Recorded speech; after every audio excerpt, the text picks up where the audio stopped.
Sadhu, sadhu, sadhu. We pay homage to the Supreme Buddha, the fully enlightened Gautama Supreme Buddha. Sadhu, sadhu, sadhu. We also pay homage to our teacher, Lokuswamin Wahanse. Sadhu, sadhu, sadhu. So, dear Kalyan Mittas, today I selected a beautiful sutta from the Majjhima Nikaya, Middle-length Discourses of the Supreme Buddha. We can learn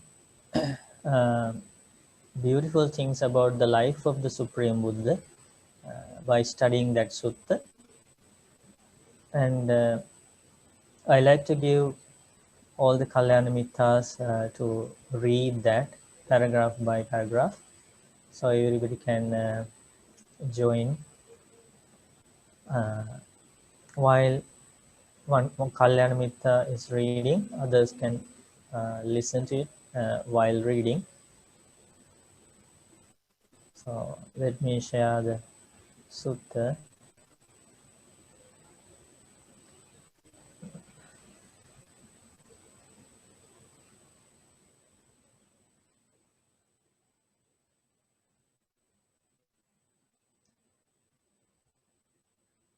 So this is from the Majjhima Nikaya, Middle-length Discourses of the Supreme Buddha, Sutta number 85, with Prince Bodhi, Bodhirājakumāra Sutta.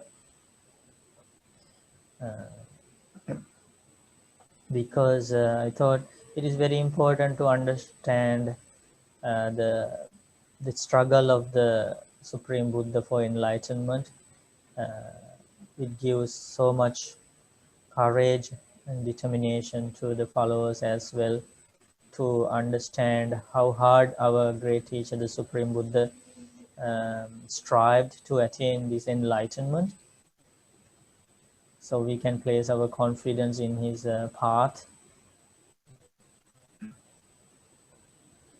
I think we can learn lots of things about the life of the Buddha, about the path he practiced, about the enlightenment the Buddha achieved, the limitless compassion the Buddha had. So those kind of things we can learn very clearly. And also this sutta was taught by the Buddha to a very faithful follower of the Buddha. So we can see the faith and confidence of a layperson as well by reading this sutta. He had that confidence in the enlightenment of the Buddha because he had that faith. He had that understanding about this rare appearance of a Buddha into this world to free everyone from freedom. So let's try to study this sutta. And as we go along, if you have questions, you can ask while the Kalyanamitas are reading. So then we can discuss the sutta as we go along. Okay, so who is going to read first?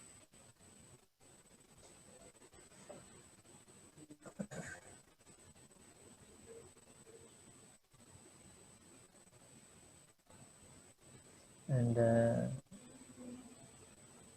can Jusino start reading?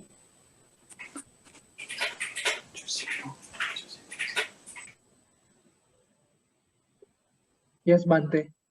Okay, very good. So I have heard at one time the Buddha was staying in the land of the Bhagas on Crocodile Hill in the deer park at Besakalaswood. Now at that time, a new steel longhouse named Pink Lotus had recently been constructed for Prince Bodhi. It had not yet been occupied by an ascetic or Brahmin or any person at all. Then Prince Bodhi addressed the Brahmin student Sanjikaputta. Please, dear Sanjikaputta, go to the Buddha, and in my name, bow with your head to his feet. Ask him if he is healthy and well, nimble, strong, and living comfortably, and then asked him whether he might accept tomorrow's meal from me together with the mendicant Sangha. Yes, sir, Sanjikaputta replied. He did as Prince Bodhi asked, and the Buddha consented in silence. Then, knowing that the Buddha had consented, Sanjikaputta got up from his seat, went to Prince Bodhi and said, I gave the ascetic Gotama your message, and he accepted. And when the night had passed, Prince Bodhi had a variety of delicious foods prepared in his own home. He also had the pink lotus longhouse spread with white cloth down to the last step of the staircase. Then he said to Sanjikaputta, please, dear Sanjikaputta, go to the Buddha and announce the time, saying, Sir, it's time, the meal is ready. Yes, sir, Sanjikaputta replied, and he did as he was asked. Then the Buddha rose up in the morning and, taking his bowl and robe, went to Prince Bodhi's home. And now at the time, Prince Bodhi was standing outside the gates waiting for the Buddha. Seeing the Buddha coming off in the distance, he went out to greet him. After bowing and inviting the Buddha to go first, he approached the pink lotus longhouse. But the Buddha did stop by the last step of the staircase. Then Prince Bodhi said to him, Sir, let the Blessed One ascend on the cloth. Let the Holy One ascend on the cloth. It will be from the lasting welfare and happiness. But when he said this, the Buddha kept silent. For a second time and a third time, Prince Bodhi said to him, Sir, let the Blessed One ascend to the cloth, on the cloth. Let the Holy One ascend on the cloth. It will be for my lasting welfare and happiness. Then the Buddha glanced at Venerable Ananda.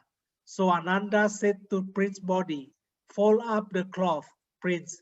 The Buddha will not step upon white cloth. The realized one has compassion for future generations. So Prince Bodhi had the cloth folded up and the seats spread out upstairs in the longhouse. Then the Buddha ascended the longhouse and sat on the seats spread out together with the Sangha of the mendicants. Then Prince Bodhi served and satisfied the mendicant Sangha headed by the Buddha with his own hands with a variety of delicious foods. When the Buddha had eaten and washed his hand and bowl, Prince Bodhi took a low seat, sat to one side, and said to him, Sir, this is what I think. Pleasure is not gained through pleasure. Pleasure is gained through pain.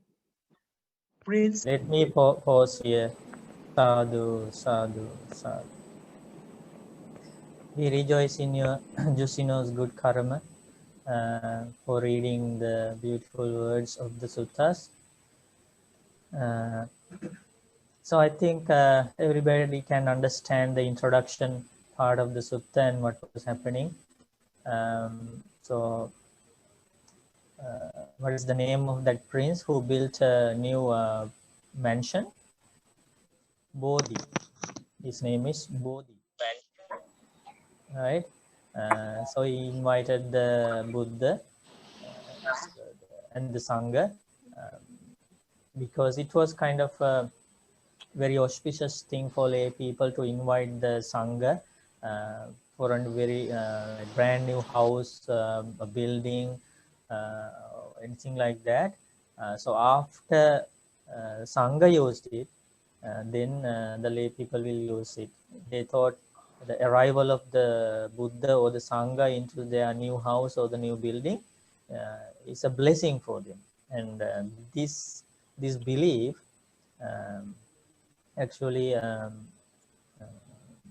has come to the present as well.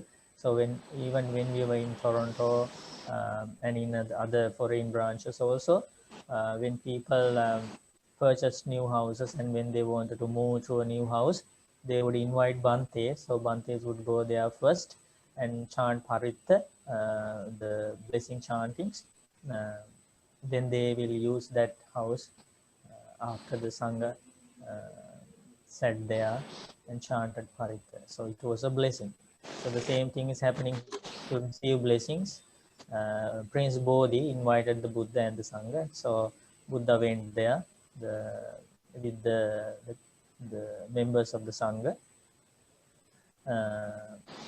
One thing the Prince Bodhi did was he spread a cloth, white cloth, expecting the Buddha and the Sangha to walk on that and enter the building. But for some reason, and it said because Buddha had compassion for future generations, Buddha did not want to step on that and to walk on that. So Ananda Bhante asked Prince Bodhi to hold it up and put it aside. So he did so, and then Buddha entered the new mansion. It is said that this mansion was a very amazing one. He's a very rich person, so he built this amazing mansion. And after that, Prince Bodhi offered dana with his own hand to the Buddha and the Sangha. He said, after the Buddha and the monks finished eating, taking the dana, he took a low seat and sat to one side. Then he wanted to discuss some Dhamma with the Supreme Buddha, and that is a very good thing. And can you imagine how fortunate this Prince Bodhi is? Because he got the opportunity to see an enlightened one, to offer the dana to a fully enlightened Buddha, and also got the opportunity to ask questions about life, to discuss about life. How fortunate he is. So that is how some beings in this world have powerful merits. To see a Supreme Buddha, to offer the dana, to discuss the truth of life with that fully enlightened Buddha. It is a result of powerful good karma. But we are also lucky because we have at least the opportunity to learn the Dhamma, even though the Buddha is not alive, even though we cannot see the Buddha physically, the physical appearance, we can still see the Buddha through this Dhamma. We can place confidence in his enlightenment, and that is also a very fortunate thing. So we should understand our merit as well, and we should use it in a beneficial way. As human beings, we have come to this world with a remarkable power of merit.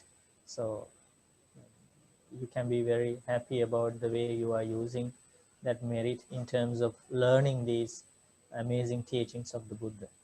So, Kalyana Mittas, is that clear, the question asked by Prince Bodhi? And it was a common belief at that time in India, and it is also common in the present world as well.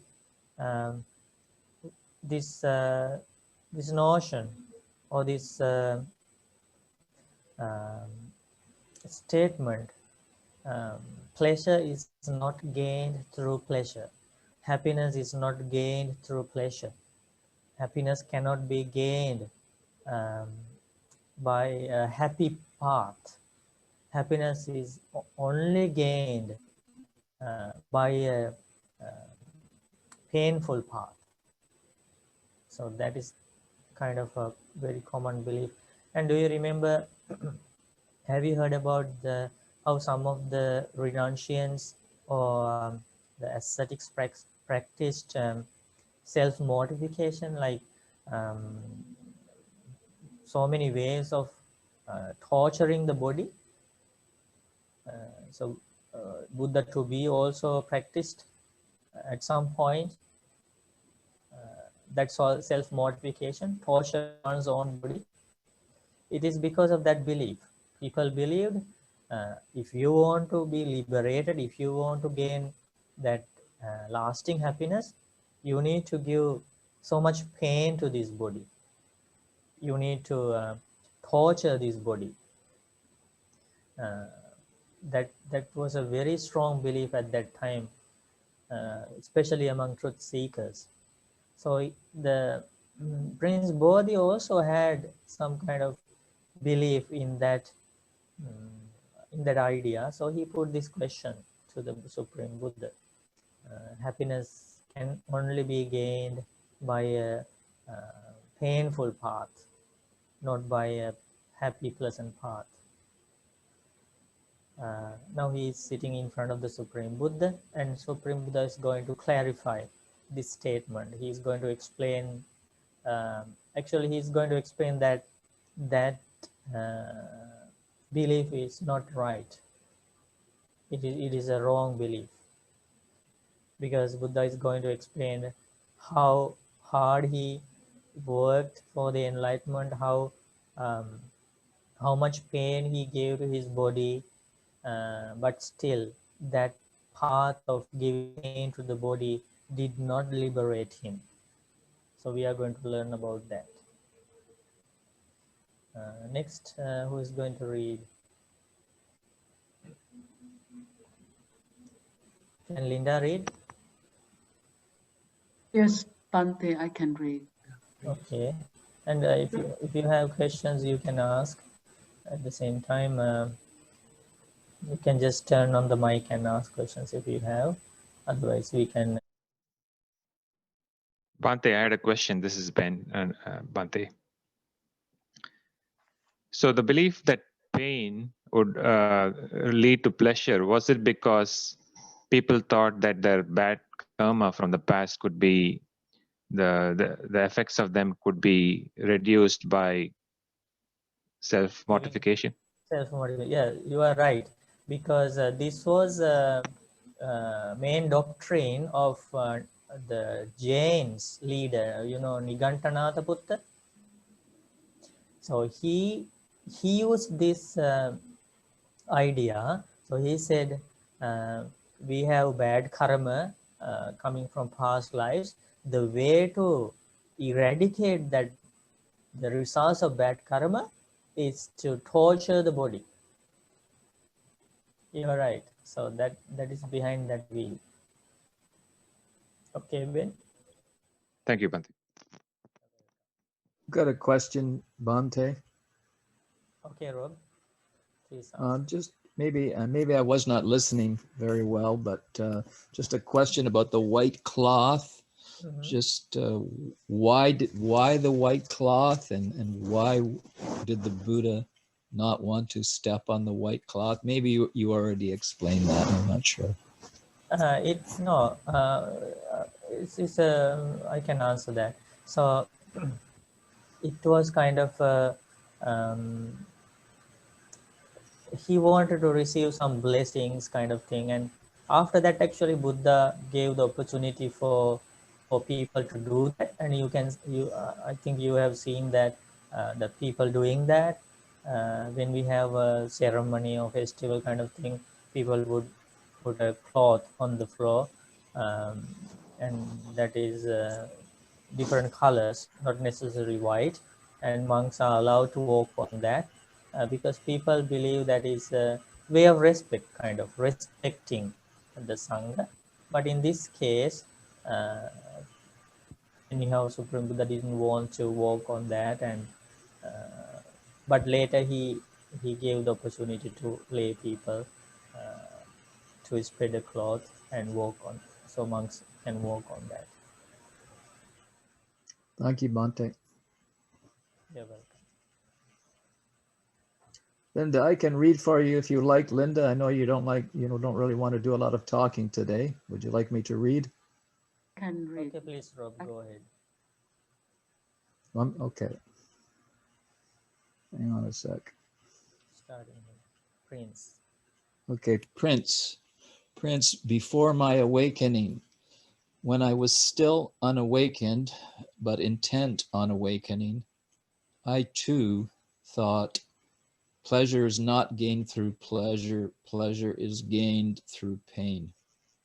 Sometime later, while still black-haired, blessed with youth, in the prime of life, though my mother and father wished otherwise, weeping with tearful faces, I shaved off my hair and beard, dressed in ochre robes, and went forth from the lay life to homelessness.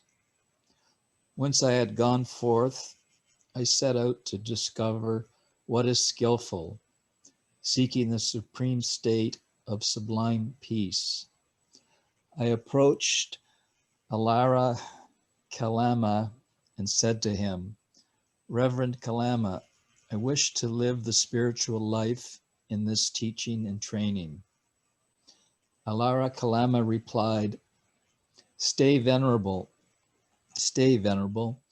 This teaching is such that a sensible person can soon realize their own teacher's doctrine with their own insight and live having achieved it. I quickly memorized that teaching. So far as lip recital and oral recital were concerned, I spoke with knowledge and the authority of the elders. I claimed to know and see, and so did others.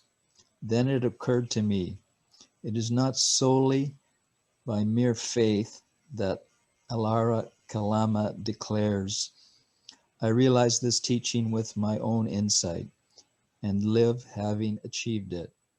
Surely he meditates knowing and seeing this teaching. So I approached the Alara Kalama and said to him, Reverend Kalama, to what extent do you say you've realized this teaching with your own insight? When I said this, he declared the dimension of nothingness. Then it occurred to me, it is not just Alara Kalama who has faith, energy, mindfulness, immersion, and wisdom. I too have these things. Why don't I make an effort to realize the same teaching that Alara Kalama says he has realized with his own insight? I quickly realized that teaching with my own insight and live having achieved it. I quickly realized that teaching with my own insight and live having achieved it. So I approached Alara Kalama and said to him, Reverend Kalama, have you realized this teaching with your own insight up to this point and declare having achieved it? I have, Reverend. I too have realized this teaching with my own insight up to this point and live having achieved it. We are fortunate, Reverend, so very fortunate to see a venerable such as yourself as one of our spiritual companions. So the teaching that I have realized with my own insight and declared having achieved it, you've realized with your own insight and live having achieved it. The teaching that you've realized with your own insight and live having achieved it, I realize with my own insight and declare having achieved it. So the teaching that I know, you know, and the teaching that you know, I know.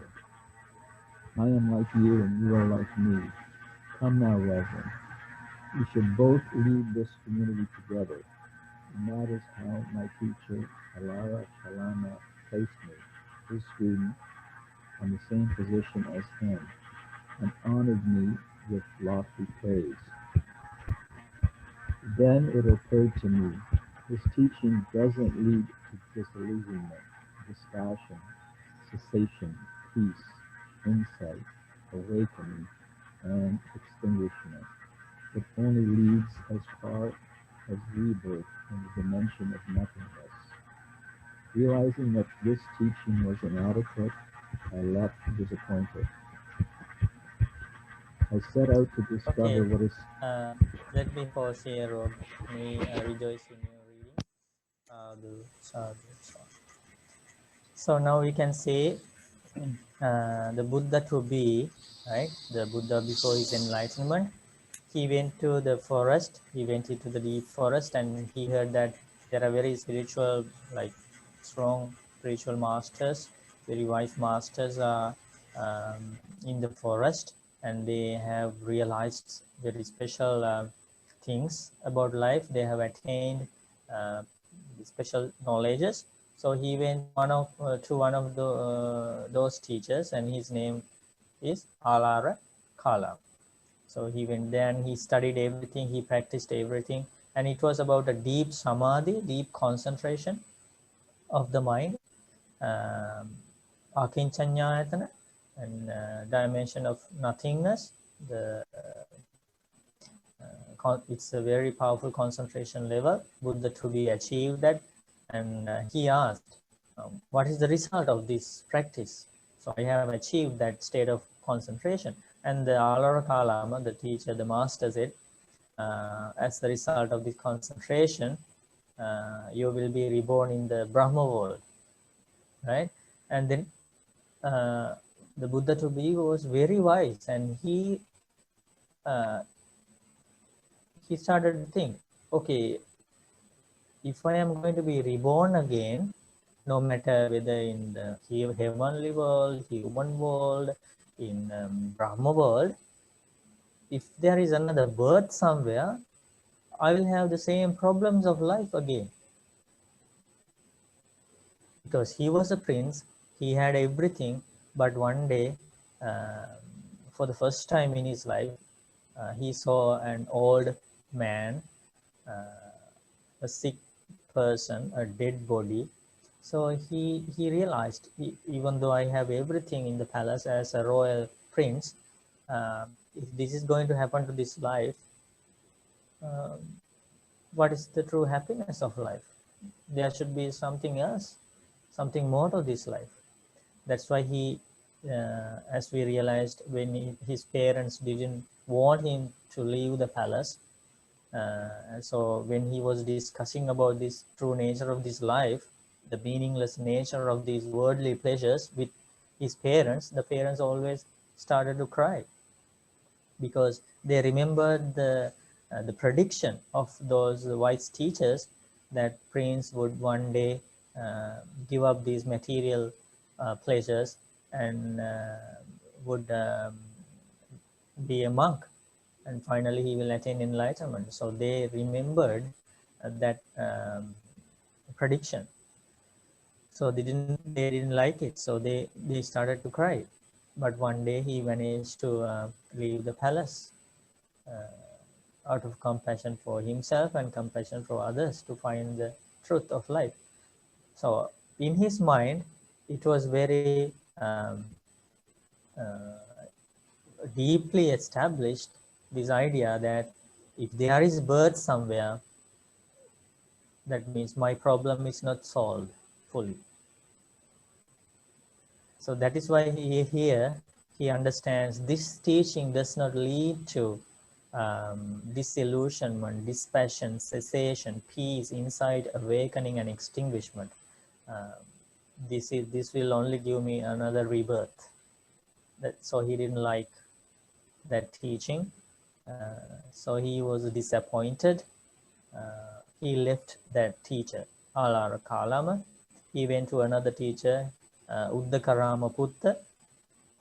And also this Alarakalama, when he realized that this prince, or now they call ascetic Gautama, has achieved the same concentration level by practicing the path, he was very happy. The teacher was very happy and invited him to teach others.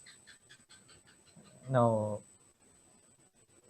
he gave praises, he respected him, but still Buddha to be wanted to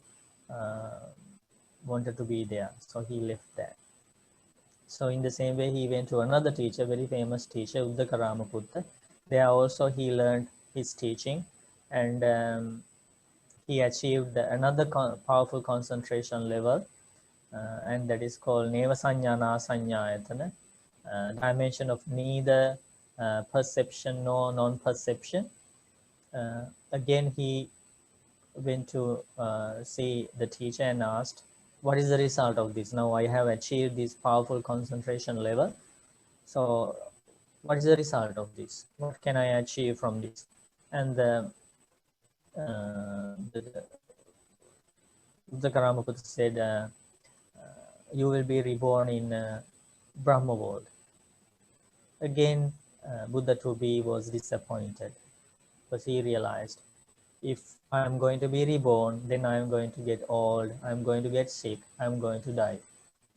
So this is not what I am looking for. And that means he had some idea about Nibbana, liberation that he is seeking for. He wanted something that does not lead to rebirth, that does not lead to repeated aging, old age, does not lead to repeated sickness, diseases, and he didn't want to face death again and again, because that is included in the first noble truth. So as long as one is reborn in any realm, he already had some idea that the suffering is going to continue. In the lower world, in the higher world, Buddha to be had an idea, because because of his wisdom, he realized this is not the solution. So he left that teacher as well, that monastery as well. He was disappointed. And then what happened was he had to find his own path. That's an amazing thing. That's a powerful, remarkable thing. And that's how he becomes the enlightened one without the help of a teacher, because he already went to the most famous teachers at that time in India, but he realized it was not the solution. So he wanted to attain the solution by himself. Nobody else knew that. But still, he also doesn't know, but he's doing kind of experimental things. So now we are going to learn about that. Can another Kalanimitta make merit good karma by reading the sutta? Starting from here. This is Ben Bante. I can read. Please. I set out to discover what is skillful, seeking the supreme state of sublime peace. Traveling stage by stage in the Magadhan lands, I arrived at Senanigama near Uruvela. There I saw a delightful park, a lovely grove with a flowing river that was clean and charming, with smooth banks, and nearby was a village to go for alms. Then it occurred to me, this park is truly delightful, a lovely grove, the flowing river, that's clean and charming with smooth banks, and nearby there's a village to go for alms. This is good enough for a gentleman who wishes to put forth effort in meditation. So I sat down right there thinking, this is good enough for meditation. And then these three examples, which were neither supernaturally inspired nor learned before in the past, occurred to me. Suppose there was a green, sappy log and it was lying in water. Then a person comes along with a drill stick, thinking to light a fire and produce heat. What do you think, Prince? By drilling the stick against that green, sappy log lying in water, could they light a fire and produce heat? No, sir. Why is that? Because it's a green, sappy log and it's lying in the water. That person will eventually get weary and frustrated. The same way, there are ascetics and Brahmins who don't live withdrawn in body and mind from sensual pleasures. They haven't internally given up or still desire, affection, infatuation, thirst, and passion for sensual pleasures. Regardless of whether or not they feel painful, sharp, severe, acute feelings because of their efforts, they are incapable of knowledge and vision of supreme awakening. This was the first example that occurred to me. Okay, Ben, let me add something here. So as we learn now, Buddha to be went to a village called Senanigama, and he saw a beautiful place there, beautiful forest there. And even today we can go to that village in India.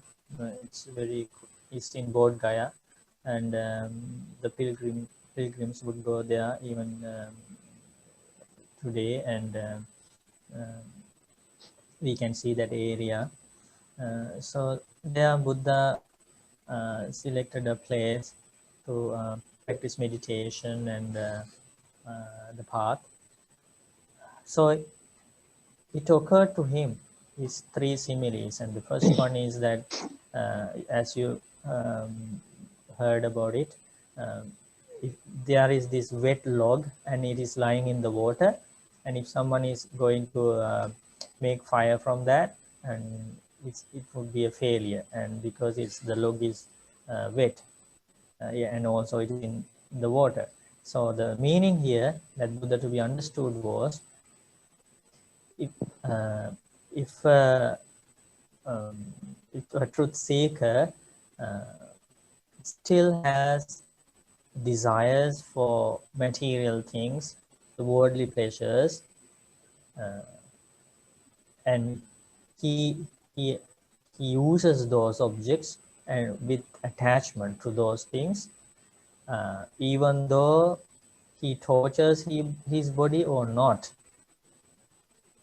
a special knowledge cannot be gained. What is the reason? Because he lives with material things with an attached mind to them.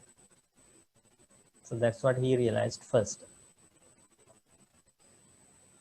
So the second simile, can Ben read the second one? Yes, Bhante. Then a second example occurred to me. Suppose there was a green, sappy log and it was lying on dry land far from water. Then a person comes along with a drill stick, thinking to light a fire and produce heat. What do you think, Prince? By drilling the stick against a green, sappy log on dry land far from water, could they light a fire and produce heat? No, sir. Why is that? Because it's still a green, sappy log, despite the fact that it's lying on dry land far from water. That person will eventually get weary and frustrated. In the same way, there are ascetics and Brahmins who live withdrawn in body and mind from sensual pleasures, but they haven't internally given up or still desire, affection, infatuation, thirst, and passion for sensual pleasures. Regardless of whether or not they feel painful, sharp, severe, acute feelings because of their efforts, they are incapable of knowledge and vision of supreme awakening. This was a second example that occurred to me.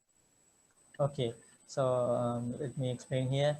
So according to the second simile, he realized even though somebody is away from material things physically, but still he has attachment for sense pleasures, beautiful things of the world, right?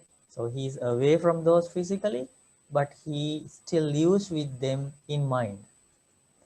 And that is also not the path to attain special knowledge of the truth of this life, even though he tortures the body or not. So that one he realized. And the third one, can Ben read the third one? Yes, Bhante. Then a third example occurred to me. Suppose there was a dried up, withered log and it was lying on dry land far from water. Then a person comes along with a drill stick, thinking to light a fire and produce heat. What do you think, Prince? By drilling the stick against a dried up, withered log on dry land far from water, could they light a fire and produce heat? Yes, sir. Why is that? Because it's a dried up, withered log and it's lying on dry land far from water. In the same way, there are ascetics and Brahmins who live withdrawn in body and mind from sensual pleasures, and they have internally given up and still desire, affection, infatuation, thirst, and passion from sensual pleasures. Regardless of whether or not they feel painful, sharp, severe, acute feelings because of their efforts, they are capable of knowledge and vision of supreme awakening. This was a third example that occurred to me. These are the three examples which are neither supernaturally inspired nor learned before in the past that occurred to me. Okay, sadhu, sadhu. Thank you. Very joyful reading. So according to the third one, he realized, but if a truth seeker abandons material things physically and also abandons desire for those things, then if he tortures the body, if he gives pain to the body or not, that way he can achieve enlightenment. So that he realized. That is why he wanted to practice self-mortification, torturing the body. And after that, from this point on, we can see how he practiced. Now we have to understand Kalyanamitas. Now we know the path to enlightenment, and we know it is the Noble Eightfold Path. We need to meditate. We need to keep precepts. We need to develop our right view. We know those things. But before he became the Buddha, there was nobody in the world to teach him. That's what is happening here. So he's doing experiments here, and he's using the most common belief at that time, and that is the torturing the body. So he's going to use all the ways of torturing the body to its max. So no one can say that, not only the Noble Eightfold Path, there is another way to attain liberation, and that is the torturing the body. You didn't practice that, but there is another path. Nobody can say like that, because he already practiced that self-mortification to the maximum level. Now we are going to learn about that. So who's...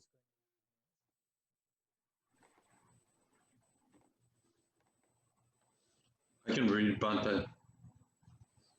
Okay, James, please read. Then it occurred to me, why don't I, with teeth clenched and tongue pressed against the roof of my mouth, squeeze, squash, and torture my mind with mind? So that's what I did until sweat ran from my armpits. It was like when a strong man grabs a weaker man by the head or throat or shoulder and squeezes, squashes, and tortures them. In the same way, with teeth clenched and tongue pressed against the roof of my mouth, I squeezed, squashed, and tortured my mind with mind until sweat ran from my armpits. With my energy was roused up and unflagging, and my mindfulness was established and lucid, but my body was disturbed, not tranquil, because I had pushed too hard with that painful striving. Then it occurred to me, why don't I practice breathless absorption? So I cut off my breathing through my mouth and nose and ears. But then strong winds ground my head like a strong man was drilling into my head with a sharp point. My energy was roused up and unflagging, and my mindfulness was established and lucid, but my body was disturbed, not tranquil, because I had pushed too hard with that painful striving. Then it occurred to me, why don't I keep practicing the breathless absorption? So I cut off my breathing and through my mouth and nose and ears, but then I got a severe headache, like a strong man was tightening a tough leather strap around my head.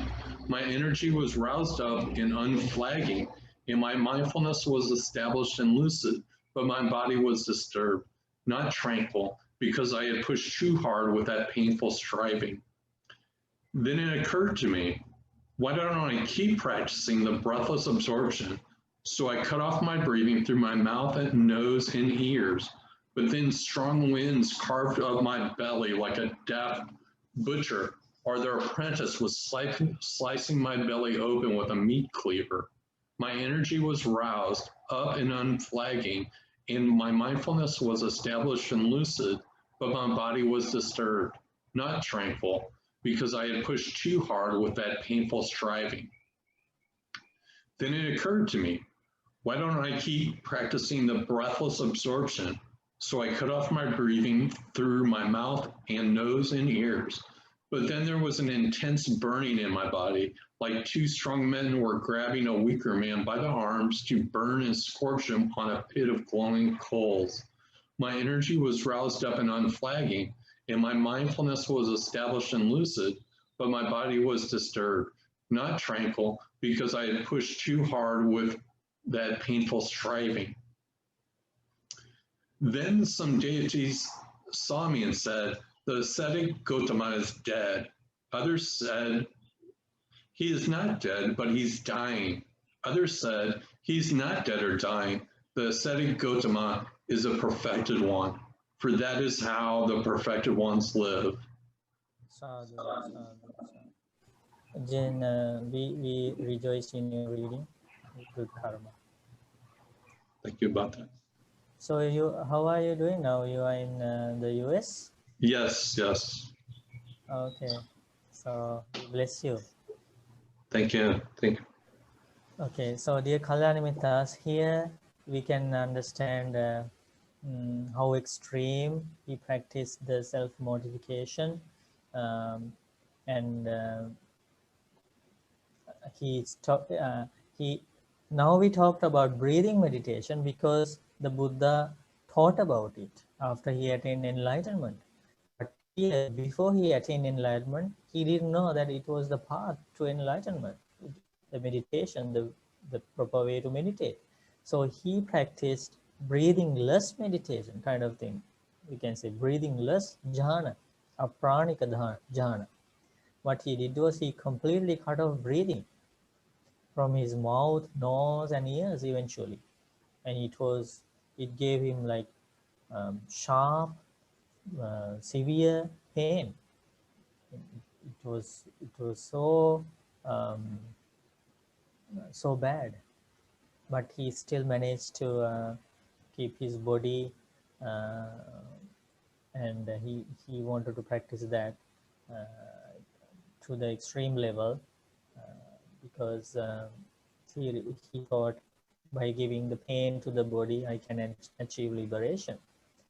And what happened was the heavenly beings were watching this.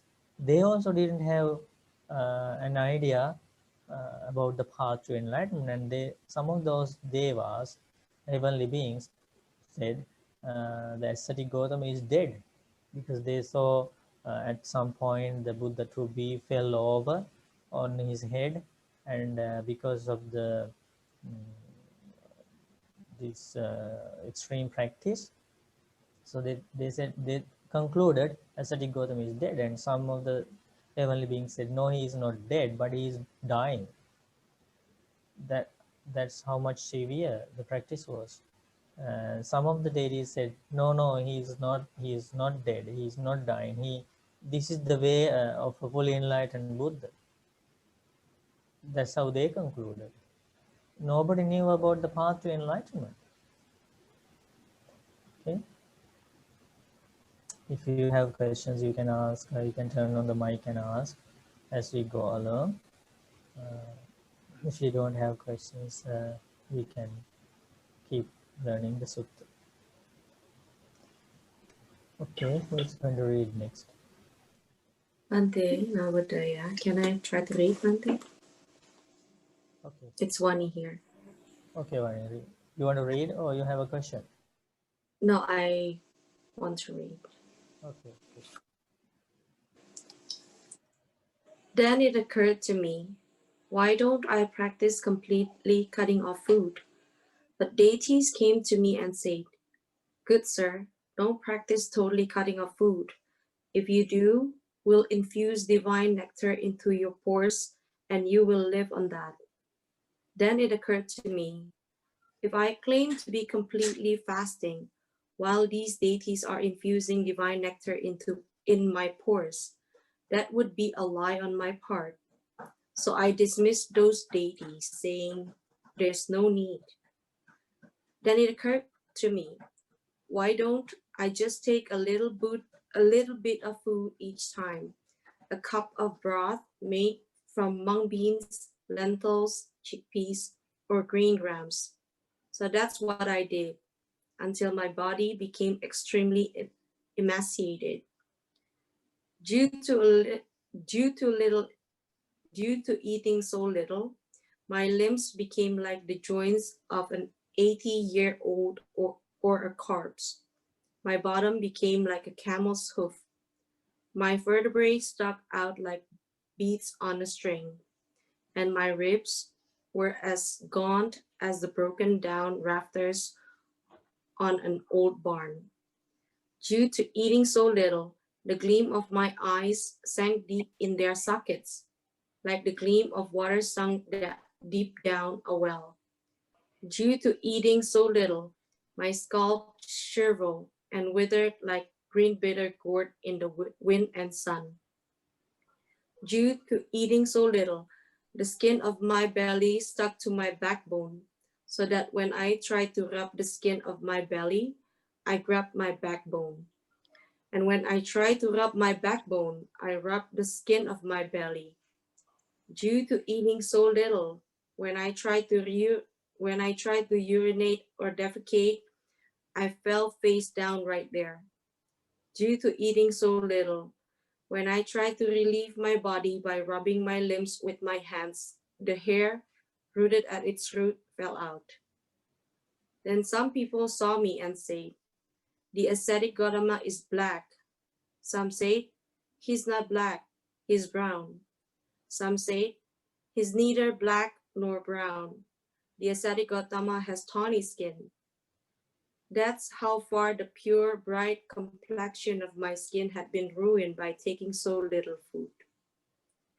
Then it occurred to me, whatever ascetic and Brahmins have experienced painful, sharp, severe, acute feelings due to overexertion,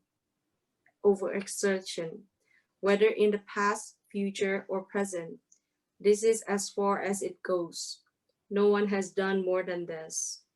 But I have not achieved any superhuman distinction in knowledge and vision worthy of noble ones by this severe, grueling work. Could there be another path to awakening? Sadhu, sadhu, sadhu. We rejoice in one is reading. Good karma, we appreciate. Sadhu. So this is how our Buddha to be struggled for enlightenment, and now we can understand when he cut off food, and he wanted to cut off taking food entirely, but then Devas would inject food, divine food, into his body. So then he thought, okay, if I say I am cutting off food entirely, but I would survive with the food provided by Devas, then I would be lying. So he didn't want Devas to get involved in this. So he said, okay, don't worry about my food, I would take my food. But he took on very little food. Some days a grain of rice, grain of like one being, so little, we can say it's almost taking nothing. So, but the thing is, because he was an extraordinary human being, he still managed to survive. That is only because his paramis, perfections, powerful good karma coming from past lives, and he is destined to attain enlightenment in this final life. And if an ordinary person, on the other hand, an ordinary person were to practice this kind of fasting, it will take only 2-3 days and he would die. And that didn't happen to Buddha to be because of his powerful merits and because of his perfections fulfilled in this long journey of samsara. That means perfection, fulfilling perfection means practicing good qualities for a long time. In many of his past lives, repeatedly, when he was reborn as a human being, he had different types of life. Sometimes he was in the animal world, sometimes he was a deva, sometimes he was as in the human world. So he had different types of lives, but when he was especially in the human world, he practiced so many good qualities like generosity, precepts, patience, loving kindness, taking care of parents, letting go, detachment, monk life, renunciation, meditation, the compassion meditation, loving kindness meditation, equanimity meditation.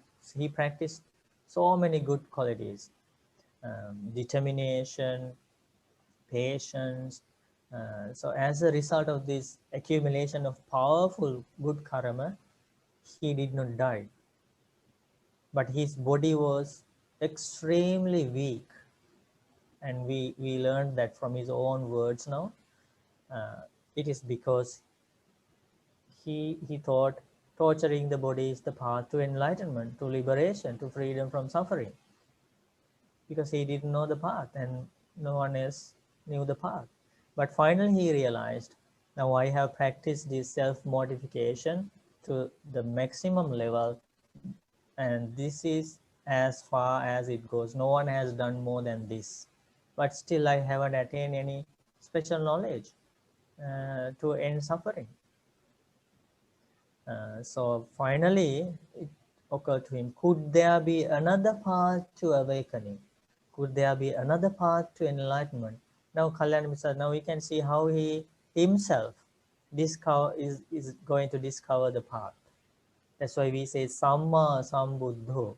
Samma Sambuddho means he attained enlightenment without the help of a teacher. Now we are learning about this quality.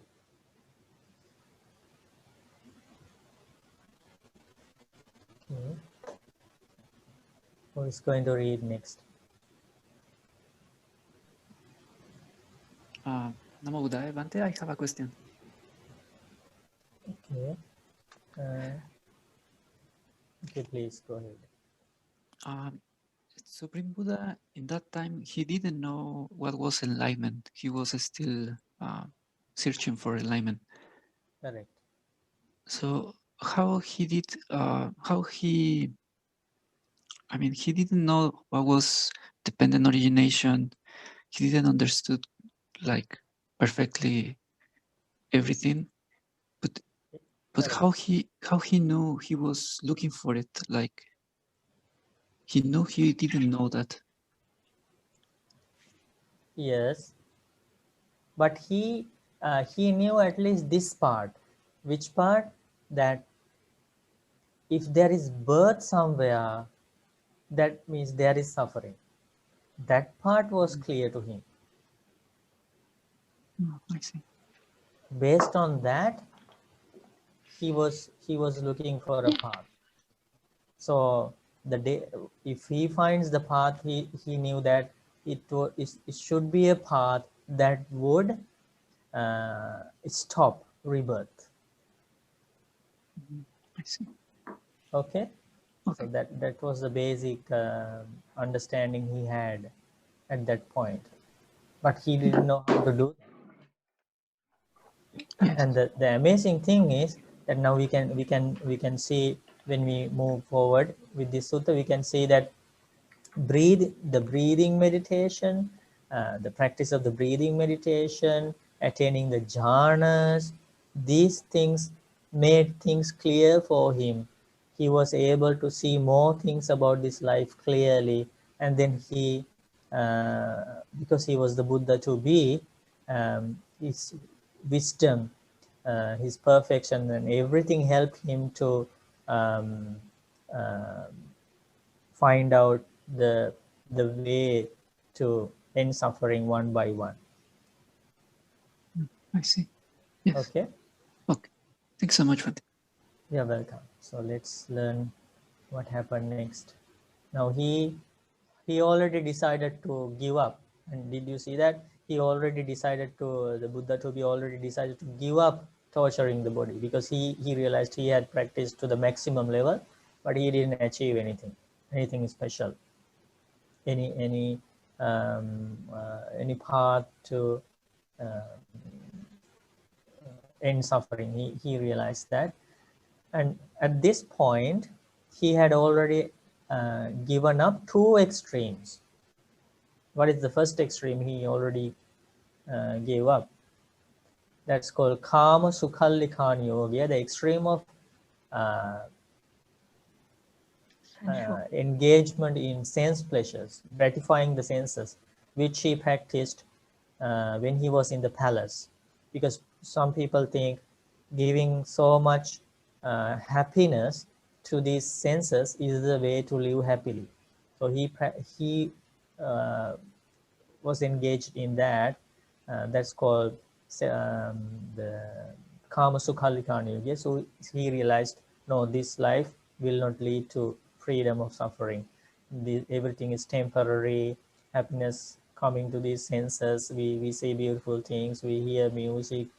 Um, um, we experience odors, sweet odors. We eat various types of food, and we experience comfortable touches, tangibles, but there is no end to suffering. So this is not the path to end suffering. So he realized everything in the material world is temporary, and because of our attachments, our desires, we experience more suffering.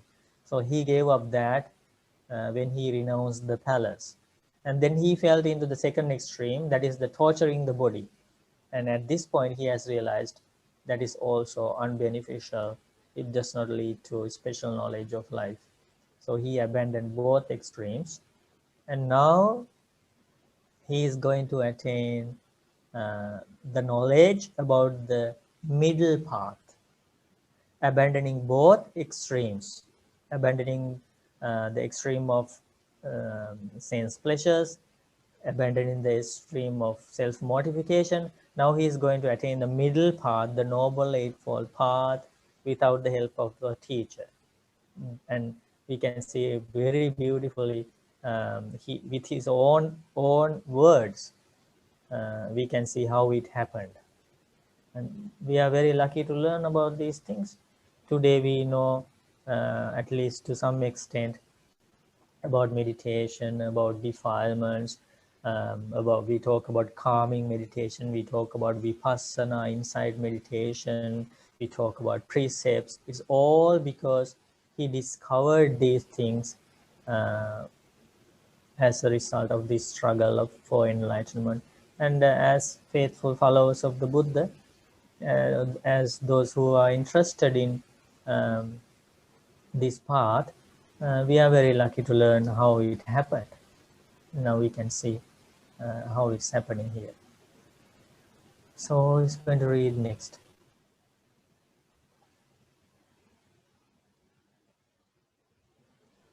I can read, Bhante. Okay, please go ahead. Then it occurred to me. I recall sitting in the cool shade of the rose apple tree while my father, the Sakyan, was off working. Quite secluded from sexual pleasures, secluded from unskillful qualities, I enter and remain in the first absorption, which has the rapture and bliss born of seclusion, while placing the mind and keeping it connected. Could that be the path to awakening? Stemming from that memory came the realization that is the path to awakening. Then it occurred to me, why am I afraid of that pleasure? For it has nothing to do with the sensual pleasures or unskillful qualities. Then it occurred to me, I'm not afraid of that pleasure, for it has nothing to do with sensual pleasures or unskillful qualities. Then it occurred to me, I can't achieve that pleasure with a body so excessively emaciated. Why don't I eat some solid food, some rice and porridge? So I ate some solid food. Now at that time the 5 mendicants were attending on me, thinking, the ascetic Gautama will tell us of any truth that he realizes. But when I ate some solid food, they left disappointed and in me, saying, the ascetic Gautama has become indulgent. He has strayed from the struggle and returned to indulgence. After eating solid food and gathering my strength, quite secluded from sensual pleasures, secluded from unskillful qualities, I enter and remain in the first absorption, second absorption, third absorption, fourth absorption. When my mind had immersed in samadhi like this, purified, bright, flawless, rid of corruptions, playable, workable, steady and imperturbable, I extended it toward recollection of past lives. I recollected many past lives, that is, 1, 2, 3, 4, 5, 10, 20, 30, 40, 50, 100, 1,000, 100,000 rebirths. many ions of the world contracting, many ions of the world expanding, many ions of the world contracting and expanding. And so I recollected my many kinds of past lives, with features and details. This was the first knowledge which I achieved in the first watch of the night. Ignorance was destroyed and knowledge arose. Darkness was destroyed in light and light arose, as happens for a meditator who is diligent, keen, and resolute. Okay, let me pause here. Sadhu, sadhu, sadhu. We rejoice in your good karma of reading Thank the you. Dhamma. Okay, and bless you. So, fortunately, this happened. He recollected his childhood. As soon as he gave up the extreme of torturing the body, he recollected something which happened when he was very little, when he was at home in a festival of plowing the paddy field. He was sitting there under a tree, and he started meditation, and his mind was concentrated.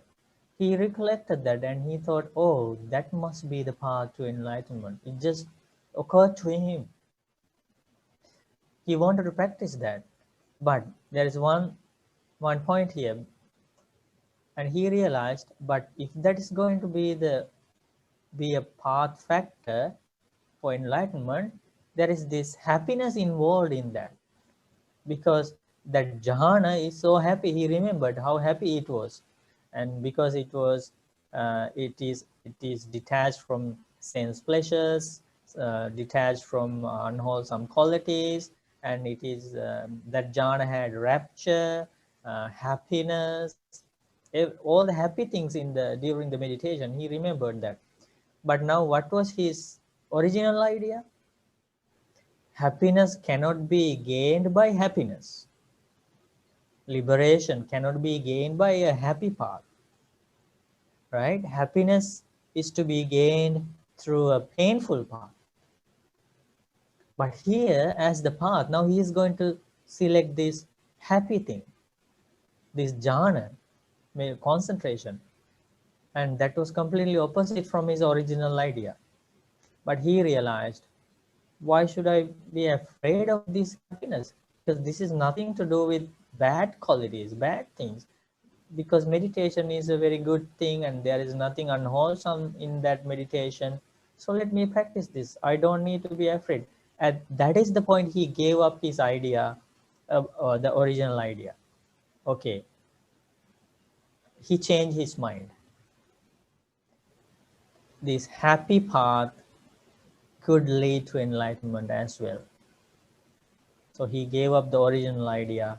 Now he is going to practice something very happy, and that is the meditation, right?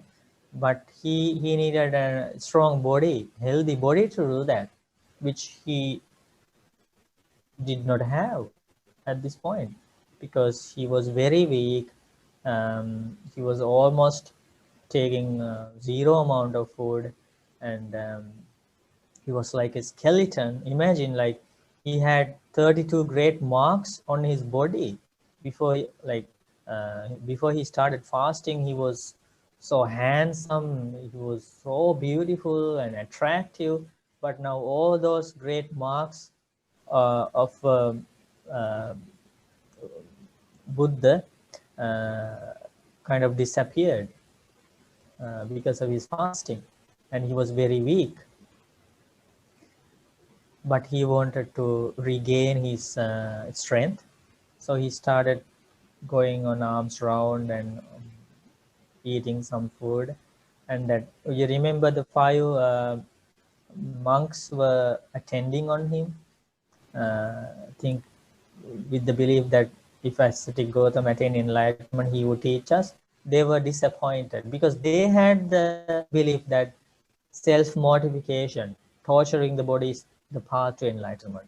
So when they saw that Buddha to be that, they were disappointed, because they also thought, okay, now he is on the wrong path. See how this very strange things happen in the world, like because nobody knew the path. So Kalyana Mithas, this is very important to understand. Now path is clear to us. We have come across the path after a very long time. We should not give up this path. We should not take this for granted. We should understand how hard it was for the Buddha to find this path, and how rare this path in this world. By understanding this, what happened before his enlightenment gives us energy, confidence in the path. And so yes, we should understand how lucky we are, because we didn't want to we didn't have to practice self-mortification, fasting like that, and giving so much pain to the body. We didn't have to practice any of those. Now there is a very pleasant, beautiful, amazing path in front of us. So doesn't this give us energy to practice that path?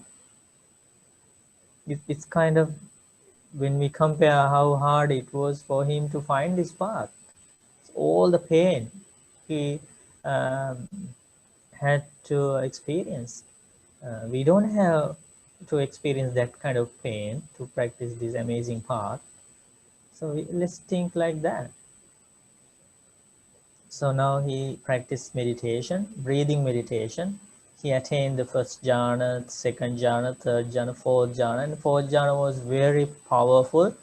And then he was able to direct his mind to see past lives. For the first time, this is happening in his life. With that, ignorance was destroyed about past lives. That means some people in the time of the Buddha, some people had different ideas about this life. Were we in the past, or did somebody create us? Is this the very first time we have come to this world? What is this life?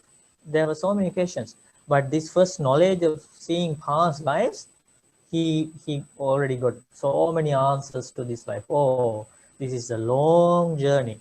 He was able to see his past lives, hundreds and thousands of his past lives, and his mind went back and back to a long time. He saw sometimes he was in animal world as an animal, sometimes he was in the demons world, sometimes in hell, ghost world, human world, heavenly world, everywhere except one world. He later realized, except one world, it is hard to find a place where he did not live. Do you know that place where he did not take rebirth? There is only one place in the world. That is the Suddhavasa Brahma world.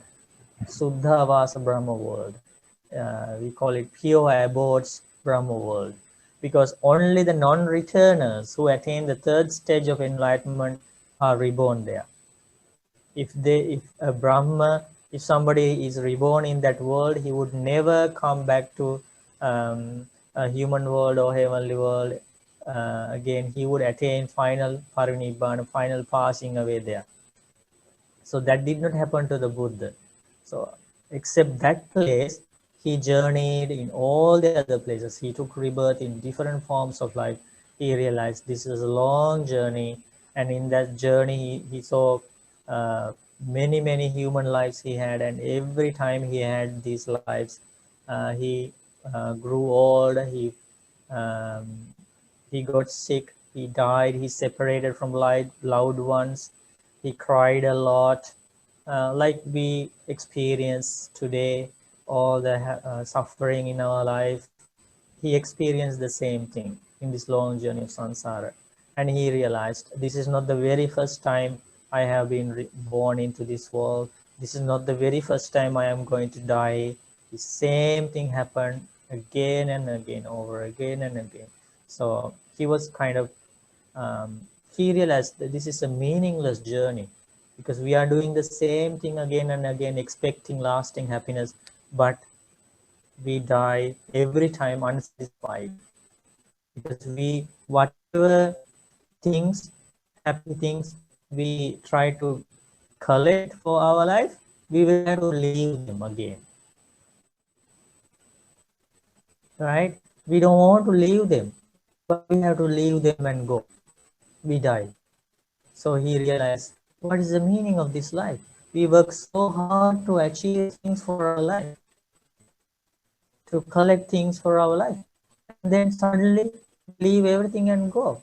We have to die. We don't have any control over our life. So he realized this, with this knowledge to see past lives, I need an answer for this. Okay, so this is how we attain first the first special knowledge. Now this is the way he has entered the Noble Eightfold Path little by little. This is how we attain the first special knowledge, Kubbe Nivasanusati Jnana. Okay. And now we're going to learn this about the second special knowledge he has attained. Who is going to read next? I've got a question, Bhante. I'm just wondering, I guess it's kind of a doubt.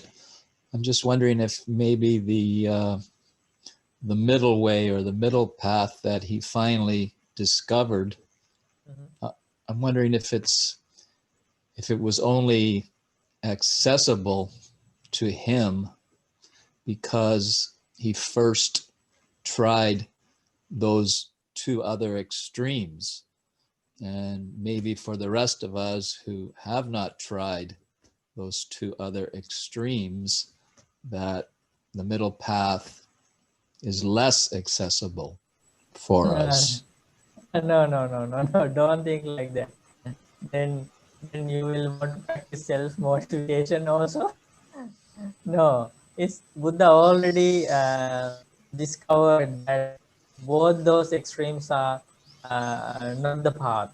So we don't need to practice. If he says it's not the path, we don't need to do an experiment because he already did the experiment.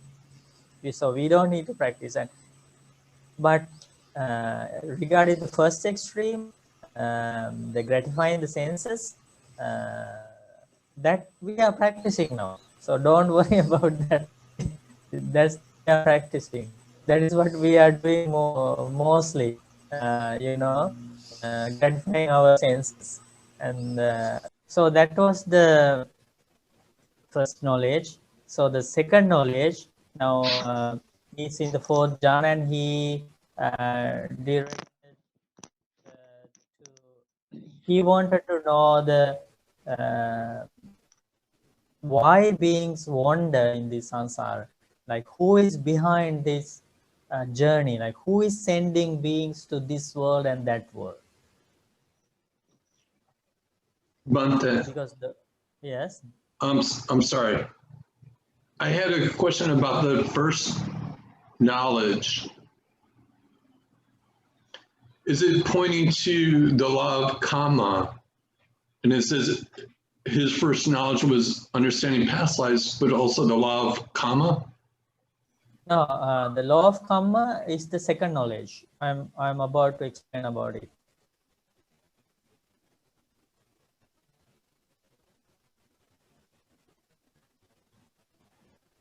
Okay. Okay, thank you, Bhante. You're welcome. So now he saw about this journey, but then he wanted to know who is behind this journey. Because the common belief was that in the time of the Buddha, there is a creator God, a Brahma, and he is permanent, he is everlasting, he is eternal, and he creates beings. He decides where to send these beings, right? So, but now he had the Buddha to be he's not still enlightened. He's not a Buddha yet. He's still a Buddha to be, and because he had this concentrated mind, because when our minds are not concentrated, when we haven't achieved jhanas, our minds are blocked. We cannot see the true nature of this life. Our minds are is like hindered by desires, anger, restlessness, doubts. It's blocking. All these defilements are blocking our mind. You cannot see the truth. But when the mind is on jhanas, now Buddha is able to see more things about this life. That is what is happening here, Buddha to be. And he directed his mind to see what is happening in this journey, like who is sending beings to this world and that world. So when he directed his mind to see the force behind his life, what he realized was karma of each being is behind this journey. So, and that special knowledge is connected with divine eye. It's called divine eye within the jhana, Dibba Chakku. With the help of Dibba Chakku, he was able to see how beings die according to karma and take rebirth according to karma. That's what he realized.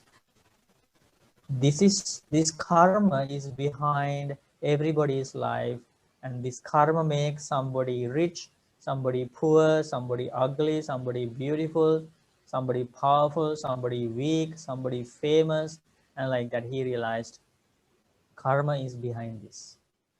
And that's how he was able to explain which karma leads to which kind of pain and happiness, which kind of rebirth. He had all the details about karma. That is the second knowledge. Chutupapatanya. Is that clear? Yes, Bante is clear, and the screen is back too, Bante. Oh yeah. Yes, Bante, we can see the screen. Okay, good. So then somebody can read. Okay, with the first knowledge and the second knowledge he attained, he is still a Buddha to be. And now he realized this. We are out of control of this life. Karma controls this life. So if we associate with bad friends, if we do bad actions by body, speech, and mind, then the karma will give us a rebirth in a plane of misery, in hell, animal world, ghost world.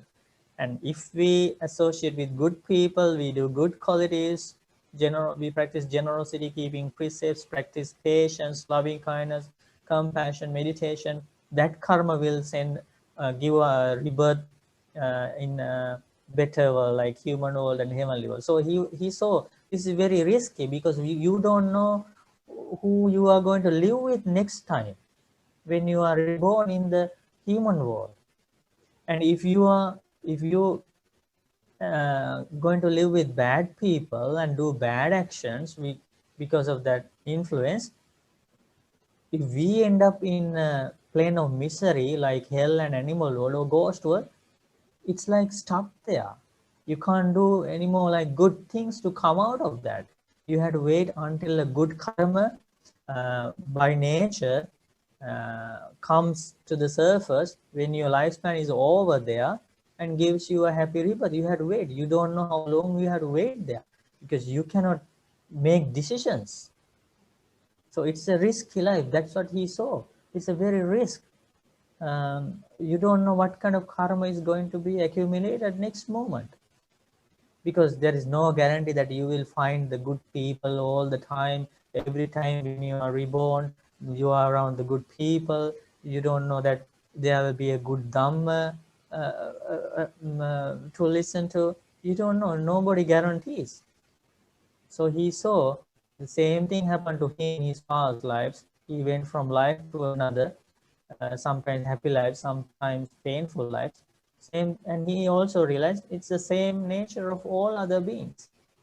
So he realized only solution is to stop this journey,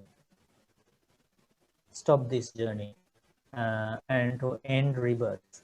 So now he is going to attain realize the factors of the Noble Eightfold Path, about the dependent origination. It is not explained in this sutta, in details how he realized each and every factor of the dependent origination, Paticca but in other suttas he explains after attaining the first two knowledges, he started to reflect on the dependent origination one by one, about aging and death, about karma, about the clinging, about craving, about feeling, and all the way up to ignorance. And like that, one by one, he discovered all the secrets about this journey. So here he summarizes his discovery. So Kalyanamitta can read about the third knowledge he attained. And this is the knowledge that gave him full enlightenment. Bhante, I feel much better. Can I try, Bhante? Bhante, but before I do that, Bhante, I have a question, Bhante. Bhante, my understanding all this time is in order to attain the Sotapanna state, we don't need the jhana. We may have some jhanas, but we to attain Sotapanna state, we don't really have jhana.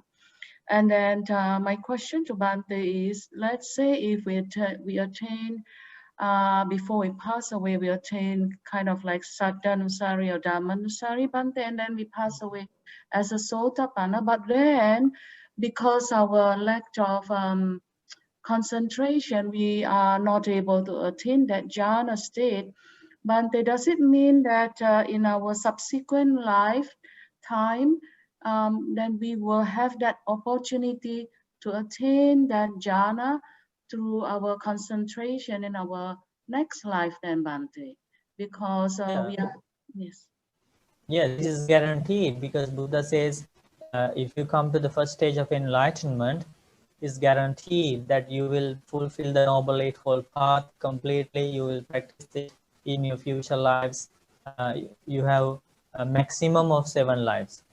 So when you journey in that maximum of 7 lives in good worlds, maybe in your second life, third life, or whatever, according to your wisdom and the karma, Buddha says you complete the practice of the Noble Eightfold Path. If you complete the Buddha, if Buddha says it's guaranteed that you will complete the Noble Eightfold Path in your future lives, that means you attain the jhanas as well, because attaining the jhanas is one of the factors of the Noble Eightfold Path. Yes, it is guaranteed that those who attain the stage of enlightenment practice all the 8 factors of the Noble Eightfold Path to the fully until they attain enlightenment, full enlightenment. Right, thank you, Bhante. Bhante, my other question is, let's say we attain the state of Sotapanna and we are reborn in a higher, like in a heavenly realm, let's say, Bhante, then from there we can continue our practice, Bhante. But then when we reach that non-returner state, Anagami, are we also going to be reborn in Sudavasa heavenly realm from that lower heavenly realm, Bhante? No, that's the non-returner means you don't return to human world or heavenly world. You are going to attain in that same Brahma world. You are going to attain final knowledge, liberation, the freedom from suffering, enlightenment in that world without coming back to human world or heavenly world. That's the meaning of non-returning. Ah, yes, I see. But how about as a Sakadagami? Let's say we pass away in heavenly realm as a Sakadagami, we still will be reborn in the Sudhavasa Brahma world, Bhante. Am I right? Yeah, before you are passing away, then if you attain non-returning, then yes, as a heavenly being, you will die there in the heaven where you attain the non-returner level, and then you will be reborn again in the Brahma world. Yes, Bhante. So you pass away as a god and you are reborn as a Brahma. Yes, in Sudhavasa, the 5 Brahma realm, the non-returner realm. Okay, so Buddha says, when my mind had immersed in samadhi like this, purified, bright, workable. I extended it toward knowledge of ending the defilements. I truly understood this is suffering. This is the origin of suffering. This is the cessation of suffering. This is the practice that leads to the cessation of suffering. So what did he realize? He realized the Four Noble Truths. Yes. So the dependent origination, which part that is in the Four Noble Truths? Um, So the dependent arising is the cause of suffering. So this is the second noble truth. Yes. Second noble The truth. cessation of suffering, the cessation of the dependent origination, paticca samuppada nirodha, is about the third one. So basically he realized the noble truths. I truly understood. These are defilements, this is the origin of defilements, this is the cessation of defilements, this is the practice that leads to the cessation of defilements. And at this point he cleansed his mind fully. There are no defilements, negative qualities in the mind. Knowing and being like this, my mind was freed from the defilements of sensuality, desire to be reborn, and ignorance. When it was freed, I knew it was freed. I understood rebirth is ended. The spiritual journey has been completed. What had to be done has been done. There is no return to any state of existence. This was the third knowledge which I achieved in the last watch of the night. Ignorance was destroyed and knowledge arose. Darkness was destroyed and light arose, as happens for a meditator who is diligent, keen, and resolute. Sadhu, sadhu. So with the attainment of the third knowledge, Buddha to be became a fully enlightened Buddha. That's how our great teacher became a Buddha. So these three knowledges, can you hear? Yes, Bhante, we can hear. Yeah, so collectively these three knowledges are called the enlightenment of the Buddha. So knowledge to see past life, knowledge to see how karma works, and the knowledge of the Four Noble Truths. Collectively these three knowledges are called triple knowledge, Te-Vidya, and all these three knowledges helped him to attain enlightenment, and that was his final life. He attained, and he at the age of 35 he attained full enlightenment, and he lived for 45 years as a Buddha, and he attained passing away at the age of 80, sharing these amazing teachings with the whole wise people, wise gods, and now we are learning these teachings after 2,600 years after the enlightenment of the Buddha. And that's an amazing thing. And even today, this Dhamma is timeless. It gives results for the practitioners. We can see the truth of this life. And yes, so Bodhirājakumāra, the Prince Bodhi, was very happy to learn this life of the Buddha from the lips of the Supreme Buddha itself. He was a very fortunate person. And actually, in the end of the sutta, there is a very beautiful thing. And you can read that sutta, that's the Bodhirājakumāra Sutta, and explains how he started teaching the Dhamma after he became enlightened. We can learn that part on a different day, and that is so beautiful. So the Prince Bodhi was so happy, and he says, okay, I will explain about it on a later day, what happened in the end at his mansion. That was a very good thing. happened in the end of the discussion.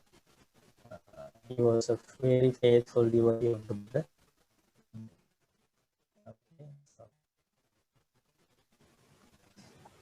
Okay, so that is the life of the Supreme Buddha, how he attained enlightenment. In brief, you can read more details about his enlightenment if you keep reading suttas, if you study suttas. So now I will give you the opportunity to ask any Dhamma questions regarding the sutta we were discussing today, or any Dhamma question using this opportunity. You are welcome to ask. Bhante, can I ask you again about the enlightenment, Bhante? So the Tevijja, the three knowledges, is prior to his enlightenment, and am I right? The first, yeah, basically, first two knowledges are prior. So the first two knowledges are prior to his enlightenment, and the third knowledge is he used wise consideration to understand the cause and effect behind this journey. And as soon as he attained the third knowledge of the Four Noble Truths, he became a Buddha. Enlightenment. Yes, Bhante. Okay, please. Let's say if all of us we were like to attain enlightenment, all of us we will go through these three knowledges, like we will see our past lives and then the law of karma. It's like a natural process for everyone. Okay, that's a good question. So when we learn the Dhamma, we can see some arahants have all the three knowledges. Knowledge to see past lives, knowledge to see karma or karma functions, and the knowledge of realizing the noble truths. Some arahants only have the third knowledge. So they can't see past lives, they can't see how karma works, but they have realized the Four Noble Truths fully, and they have ended the rebirth, they have attained enlightenment. So you can see these two types of arahants in the world. Enlightened ones in this world, liberated people in the world. And, for example, you can read Susima Sutta in the Samyutta Nikaya. In the collection of dependent origination, Nidhanavagga, the name of the sutta is Susima Sutta.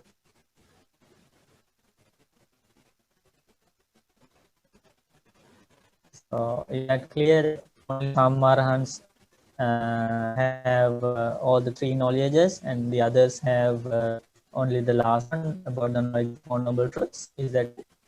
Yes, Bhante. Thanks so much. Yeah. Welcome.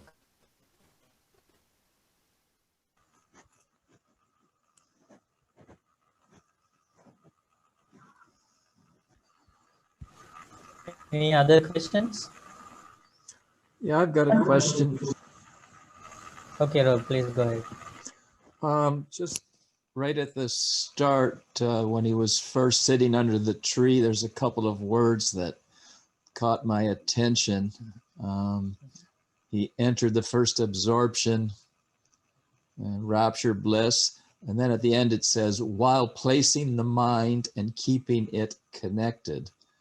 Yes. They seem like important words, and they seem like maybe... Oh, definitely. Very important. They seem like difficult, challenging words. Maybe you can talk about those words a little. Yeah.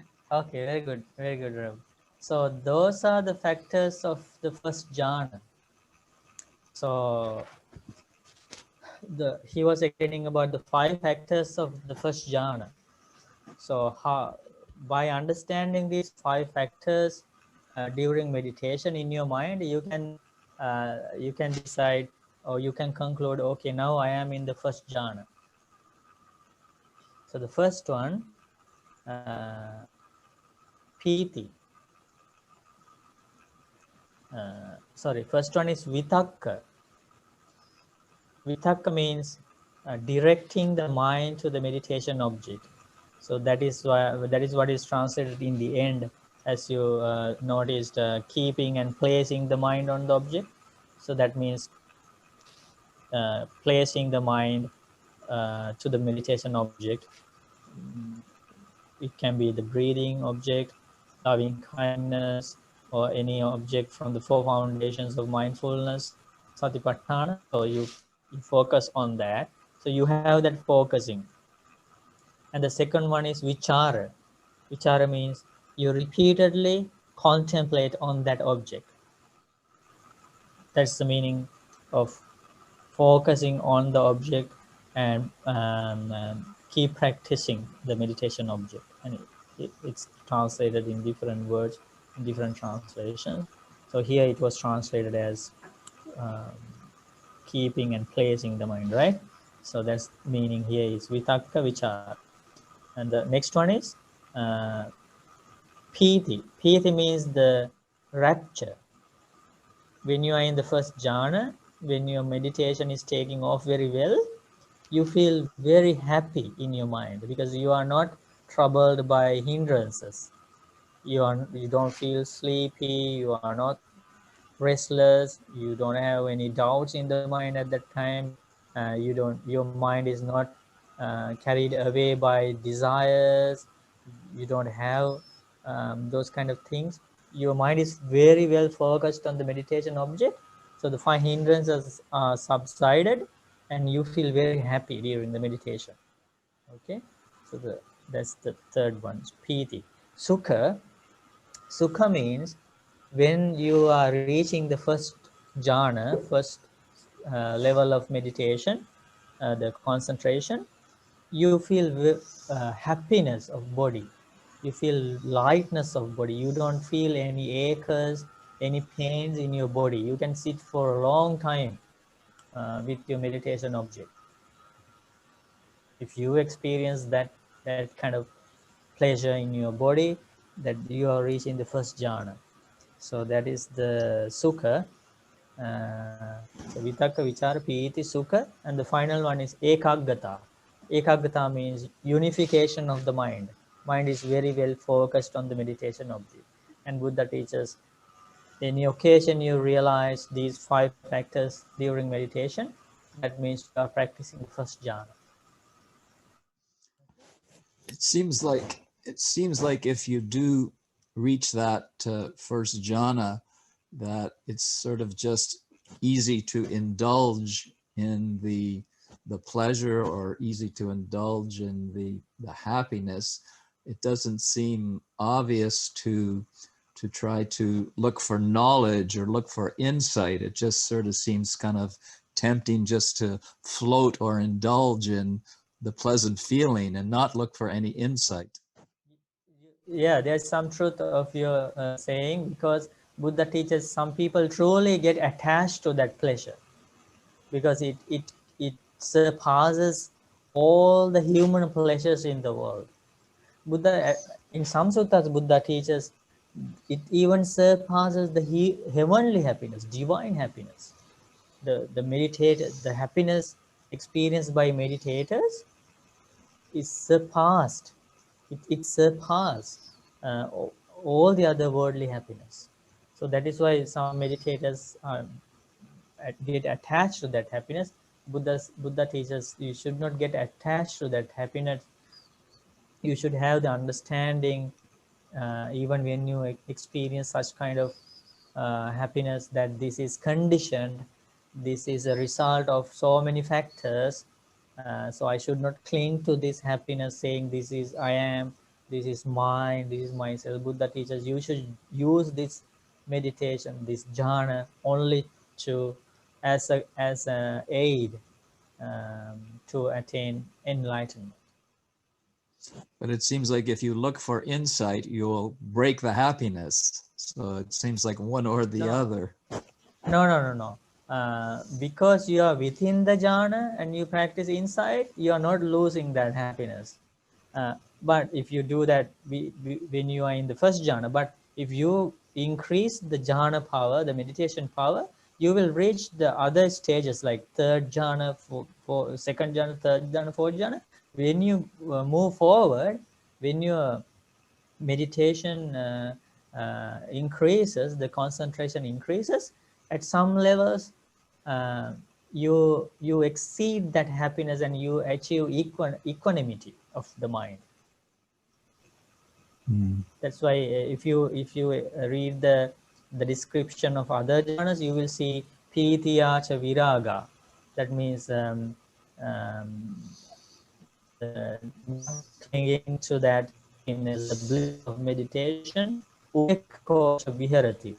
He dwells in equanimity. So like that. Okay, thank you, Bhante. So when you move forward into different levels of concentration, you will realize that you give up that states of happiness or rapture, and you will reach more advanced levels gradually. Okay, thank you. Yeah. Achieving the first jhana is achieving the first entry, the stream entry, sorry. No, it's a different thing.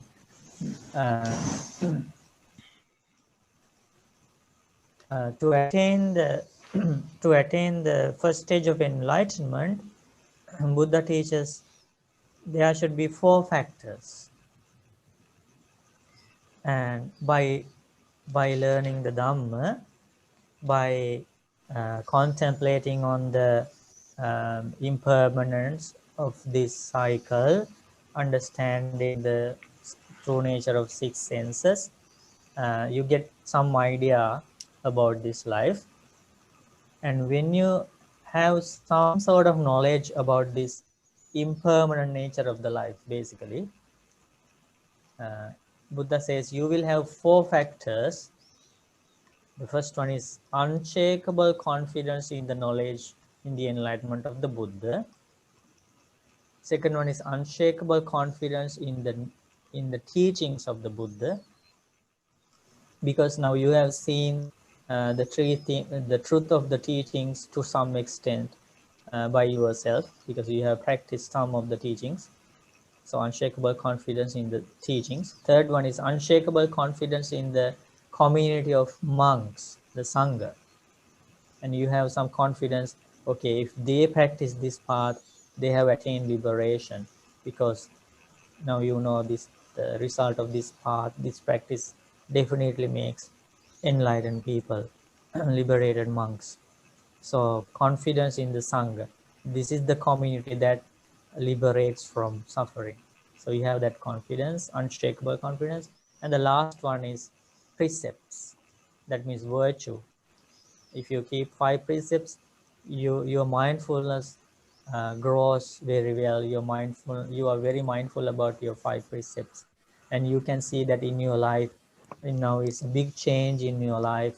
You are very afraid of breaking precepts. You are very responsible of your precepts.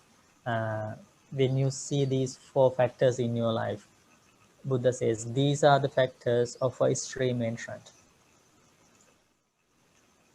And when you see these 4 factors in your life, at the same time you realize that you have abandoned the view of identity view. Identity view means you have realized the impermanence of this cycle, of this life. You have realized there is no permanent soul here. This is a cause and effect system. So Sakkaya Ditthi is abandoned, and the doubt is abandoned in your life. You have a very clear idea about what happened in the past to my life. If I continue this journey, what will happen in the future? How karma supports our living. You understand many important things about life, so you don't have doubts. You only have the idea to practice this path. So doubt as a fetter is gone. You don't have doubt about past, future, present. You don't have doubt like who I am and what is this life. You don't have those kind of questions, because you understand cause and effect phenomena, the natural law, you understand very clearly. So doubts, no more doubts about these deep things of life, like you have a clear idea.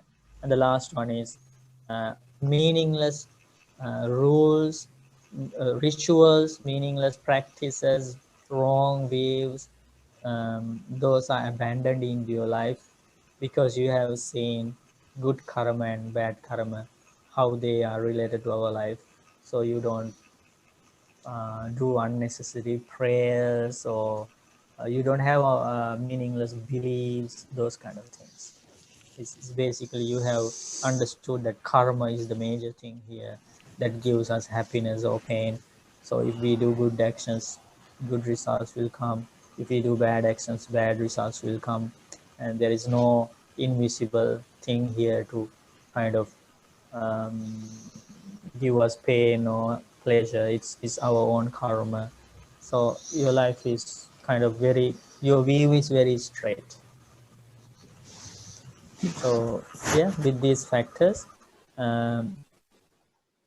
these are the factors to recognize a stream entrant. So stream entrant can have these factors, maybe not a jhana, but as He is practicing. He's practicing to some levels. He is practicing because stream entrant means, stream means the noble eightfold path. Is the name for noble eightfold path. Entered means he has entered this practice of the noble eightfold path. So he's practicing right view, right speech, right action, right livelihood, right effort, right mindfulness, and also right concentration. So he's practicing, but he has not completed jhanas, but he's practicing, he's meditating, he's practicing breathing meditation, loving kindness meditation, but he doesn't have a very strong levels of concentration, but he has these other factors like confidence in the Buddha, energy to abandon unwholesome qualities, mindfulness, and different levels of unification of mind, those kind of things. Thank you, Bhante. Okay. It's more clear. You are welcome.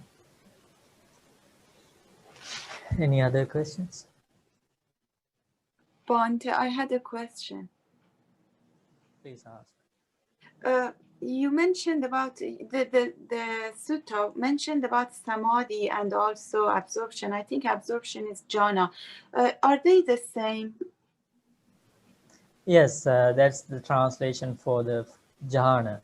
Pataman jhanam upasampajja viharati means it is the first absorption as it is translated. So it's the same as jhana. So is it the same of samadhi also? Jhana is samadhi? Samadhi means any level of concentration, okay? But when it reaches to a kind of the stable level, it becomes a jhana. Okay, thank you. Thanks. Okay. Now I Okay. understand. Okay, thanks. Very good.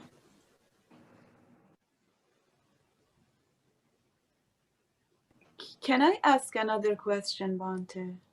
Please go ahead. Why is it that sometimes, we feel good with meditation, during meditation, but then we get out of it, everything is gone, and then we feel miserable again? Yeah. You want to know why? I think everybody has that question. What is missing here?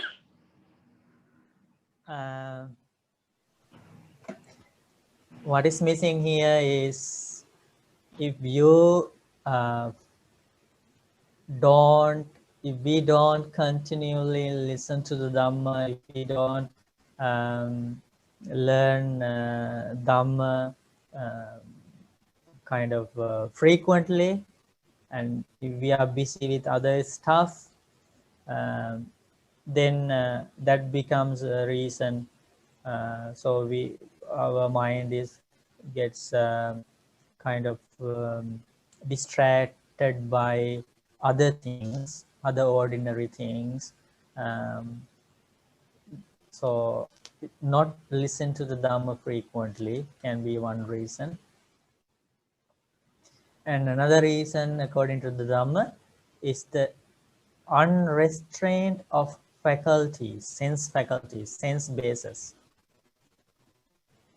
That means we did not practice mindfulness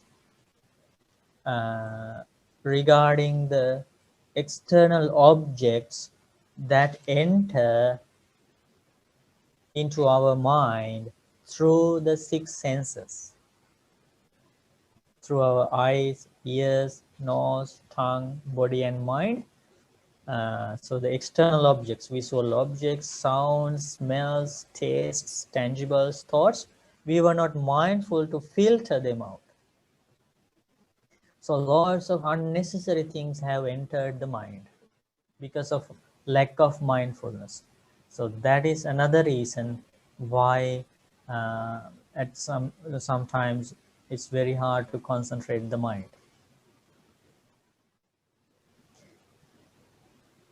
So lack of mindfulness, unrestraint of sense faculties, not listening to the Dhamma frequently, forgetting the danger of this cycle of rebirth, associating with bad friends.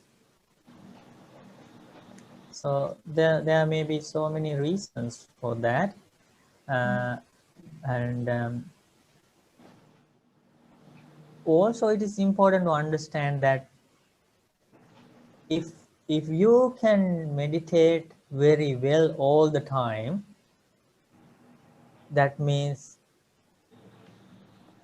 you can say the mind is self. Self means you are the boss. Then you have control over mind, because every time you sit for meditation, you can say, okay, I need a good meditation today. So if you can get that, that means you can control everything. But you have to understand, as our eyes, ears, nose, tongue, and body, mind is also conditioned. Mind is also in this impermanent world. It is also, it depends on the causes and conditions. So sometimes we experience a good meditation, sometimes we don't. It's the nature of an impermanent thing, a conditioned thing. So we have to observe very patiently. We have to observe very patiently. Sometimes karma also affects. When good karma ripens, on that occasion, meditators will peacefully meditate. Because Buddha teaches Chakkum bhikkhave puranam kamma. Eye is a result of old karma. Sotang puranam kamma. Ear is a result of old karma. Ghanang puranam kamma. Nose is a result of old karma. Jivha puranam kamma. Tongue is an old karma, result of an old karma. Kaya puranam kamma. Body is a result of old karma. That's why we all have different kinds of bodies. That's why we look different. That's why we have different abilities, different skills. Because everyone has a different body with different background of karma. Buddha says, in the same way, Mano is a Puranam, the Mano Puranam Kamma. Mind is a result of old karma. Okay, so we have to understand this karma background behind every sense base. So we have to observe different changes patiently and practice the path with that understanding. Okay. Yes, thank you, Bhante. There is one more important thing. When we are when the meditation is not taking place well, when it's not happening well, we should not be worried about it. We should not be very sad about it, because Buddha teaches that will affect the meditation next time.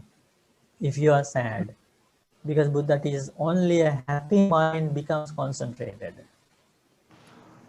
Sukhino chittang samadhiti. Only a happy mind becomes concentrated.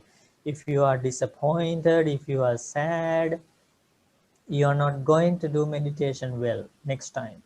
So if you fail today, and if you are distracted and your mind is wandering here and there, just try to be patient with that and just think next time when you sit for meditation, don't think about that past. Don't think what happened during last meditation. Start as a completely new meditator. Don't think about all those failures happened last time, because this is very important. You think when it comes to your mind, you think, no, that's gone, that is the past. This mind is subject to change. Maybe now it's okay. Now let me meditate again, and like that you start over again. Sukhino chittang samadhiti. Only a happy mind becomes concentrated. Okay. Yes. Very important.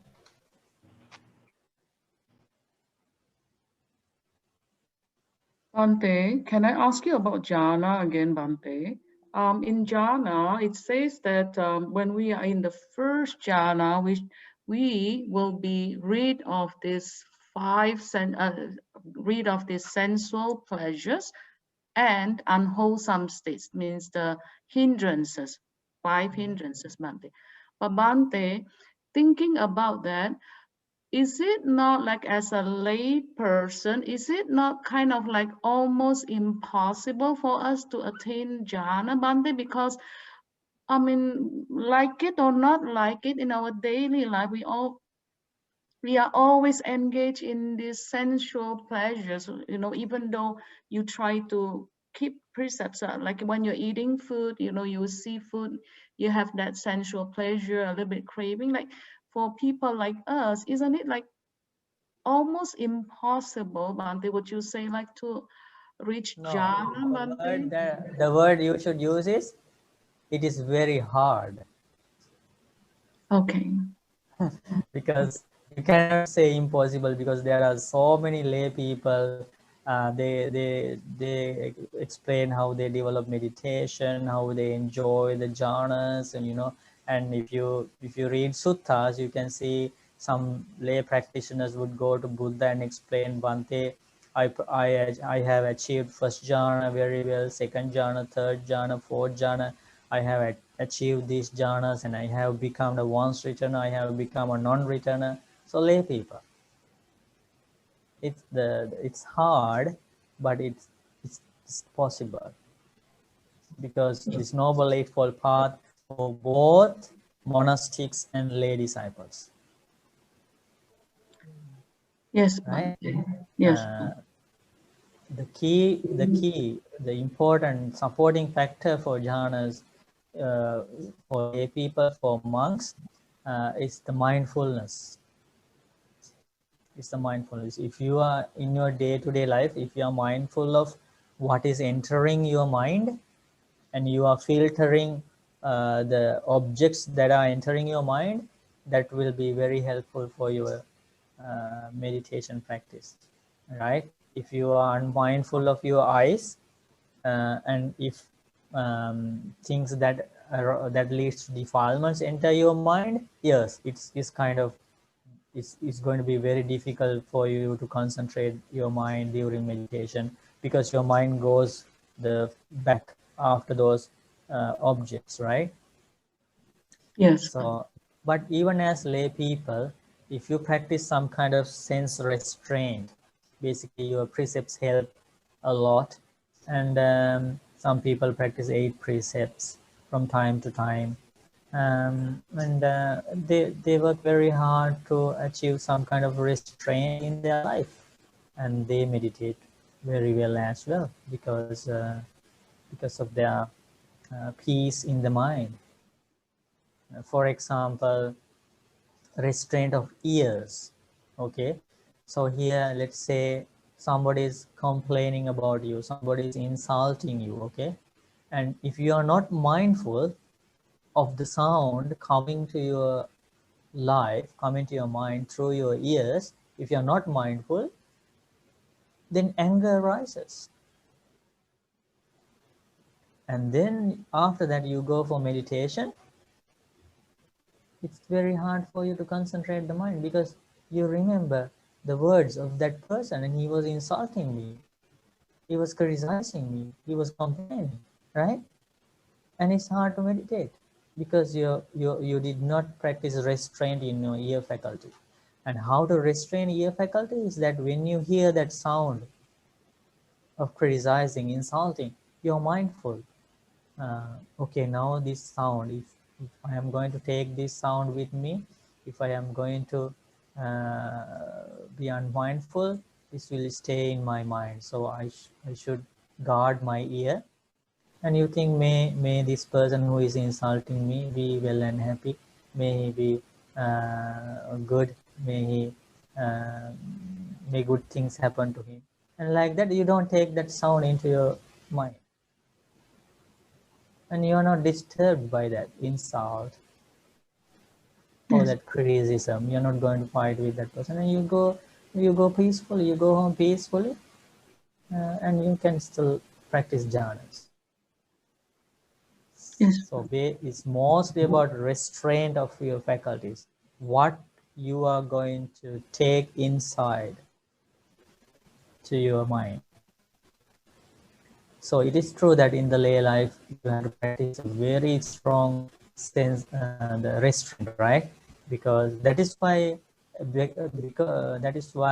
monks select this monastic life, because they have kind of a lot of opportunities to practice that kind of restraint, living in a forest, living in a monastery. It's true, but for a lay person, there are so many occasions, there are so many incidents happening around the life which can lead to a unrestrained of faculties. But there are very wise lay people, very strong hearts, very strong confidence. Okay, this is what makes even a lay person or a monk or a nun a good practitioner, a good meditator. His confidence in the enlightenment of the Buddha, Shraddha, energy of abandoning unwholesome qualities and developing wholesome qualities. Sati, mindfulness. Mindfulness of the lay person or mindfulness of the monk. Concentration, that means some kind of focus on the wholesome qualities, the power of that. And finally, wisdom. Wisdom of that lay person or the monk. These 5 things make the difference. If there is a monk with less development of these 5 qualities, these are called 5 spiritual faculties. 5 spiritual faculties. If there is a monk with a weaker spiritual faculties, it is very hard for him also to practice the path. Practice the jhanas, practice meditation, practice the Noble Eightfold Path. And if there is a lay person with weaker levels of these 5, it is the same. But if there is a monk with strong, sharp levels of these 5 things, he has a very strong faith in the enlightenment of the Buddha, very strong energy to abandon unwholesome qualities and develop wholesome qualities, very strong mindfulness in the midst of all the problems in life. He has a very strong mindfulness. He has a very good, because of mindfulness, he practices very good restraint of sense faculties. No matter whatever happens outside, he still maintains peace, inner peace, mindfulness, concentration, and wisdom. He's very wise. He has a very good understanding how to live, how to filter unnecessary things from life. So these 5 things. That's why there are some lay people They have very strong confidence in the teachings of the Buddha, enlightenment of the Buddha. That helps his path. There are some lay people who are very energetic. If anger arises, very quickly they can abandon it. Very quickly they can forgive the enemies. That means they have very good energy, energetic, virya. There are lay people like that. There are lazy monks who keep anger for a long time, defilements for a long time. Lazy monks. But there are very good, energetic lay people. They can abandon defilements very quickly, like jealousy, greediness, anger. They can abandon. So they are energetic lay people, even though they are living at home. Mindfulness, there are lay people very mindful. In the time of the Buddha also, some lay people came to the Buddha and Buddha praised them a lot about their mindfulness. Even though they had very busy lives, some people worked for the king, Pasenadi of King Kosala, and they converse with the Buddha, and Buddha says, praise their mindfulness. They say in the midst of all the problems how they practice mindfulness. So there are very lay people with very strong mindfulness, and there are lay people in the time of the Buddha also with the same problems we are having today. Same lay people. There is no difference between the problems of what we have here today, the problems those people had in the time of the Buddha, same problems. But they managed to meditate, they practice jhanas. Some women, some girls would come to the Buddha and say, Bhante, I practice first jhana very well, second, third, fourth jhana very well. This they would say to the Buddha. And the last one is wisdom. There are some lay people who are very wise, very wise. They can understand the impermanence of life, and they don't cry when they have to be separated from loved ones, when their relatives die, they don't cry. And there are information about their lives in suttas. And one mother named Nanda Mata, when her only son was killed by the army, she says, Bhante, I am very grateful for the teachings of the Buddha. When my only son was killed in front of me, nothing happened to my mind, because she was so wise. She didn't cry. She was seeing the truth of this life. So there are some lay people very wise. Okay, so these 5 things make the difference. Yes, if these 5 things are very weak, the path is kind of hard. If these 5 things are strong, it's not hard for those fortunate lay people or monks and nuns. Okay? Yes, Bhante.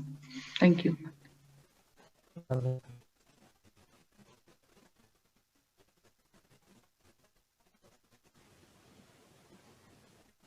It's a very rare opportunity to practice the path, right?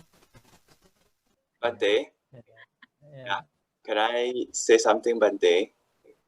please. Budaya Bhante. Budaya. Yeah, this is Rudy and Sally. Okay. Both of us is going to mark the calendar of our wedding anniversary for 20 years. If I may request the wise words from Bhante on our milestone, Bhante. Please and thank you. Namo Buddhaya. Okay, Namo Buddhaya. So I can do it now? Yes, Bhante. Yeah. So Buddha actually, Buddha teaches about that, about the happy marriage life, about husband and wife living harmoniously, respecting each other, and that is definitely a powerful good karma, Buddha says. if they live together peacefully for a long time, respecting each other, helping each other, that's a powerful good karma of that husband and of that wife, and also of those children. And especially I can say you that there is a special good karma coming from past lives, which has helped you to live together as um, one family. Buddha teaches this is the karma of keeping the third precept of the 5 precepts in your past lives. That means you have not helped to break peace of other families in your past lives.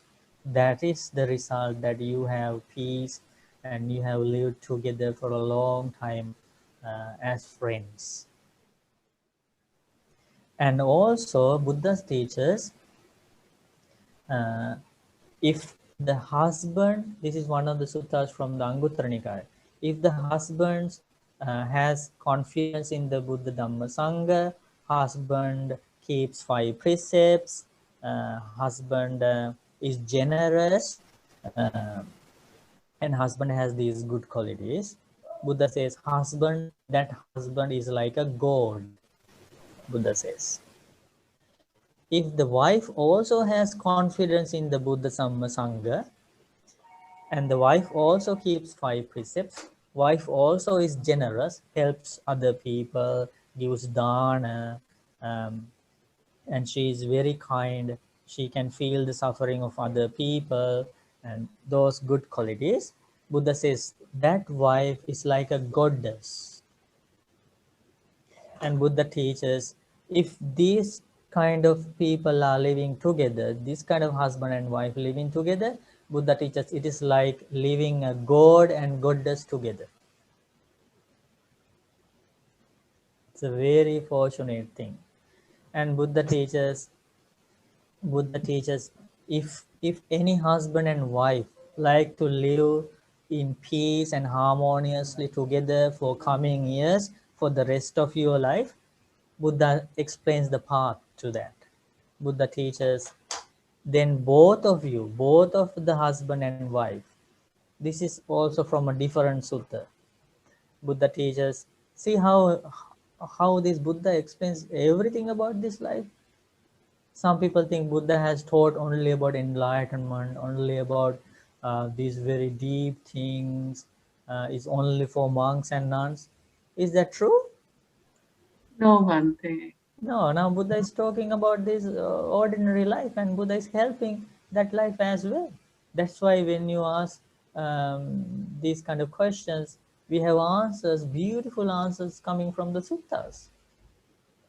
Buddha teaches, if you like to live the rest of your life peacefully and respecting each other like honest friends living together, Buddha teaches both of you have to develop these qualities in an equal level.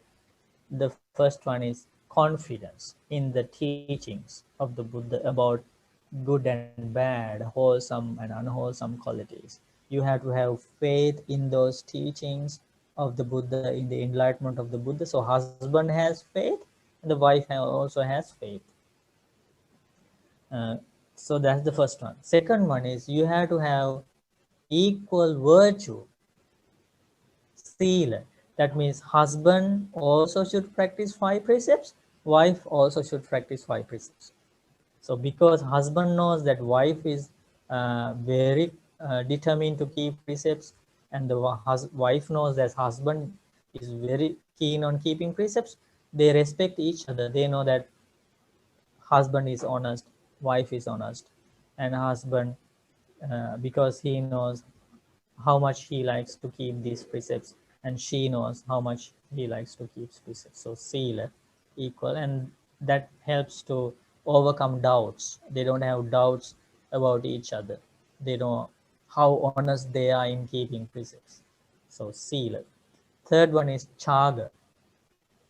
Chaga means both of them are generous in the equal level. When husband wants to help his parents, wife approves it. When wife wants to help her parents, husband approves it and rejoices their generosity each other.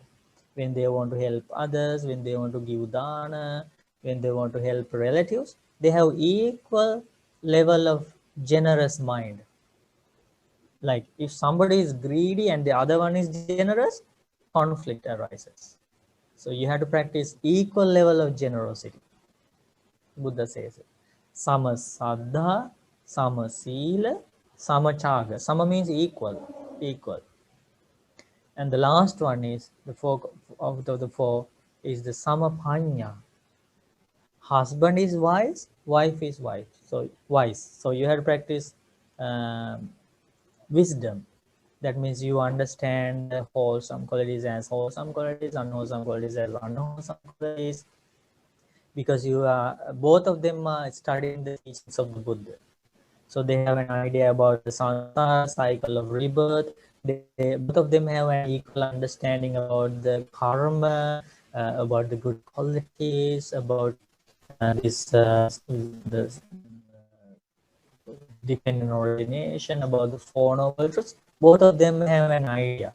So if something happens in the life, both of them can face with wisdom, understanding with wisdom. Okay, this is what Buddha taught, and now we are experiencing this. So, and they each other help, help each other. They don't complain. Why you did this? Why you did that? Because they have an understanding about this life, how it works.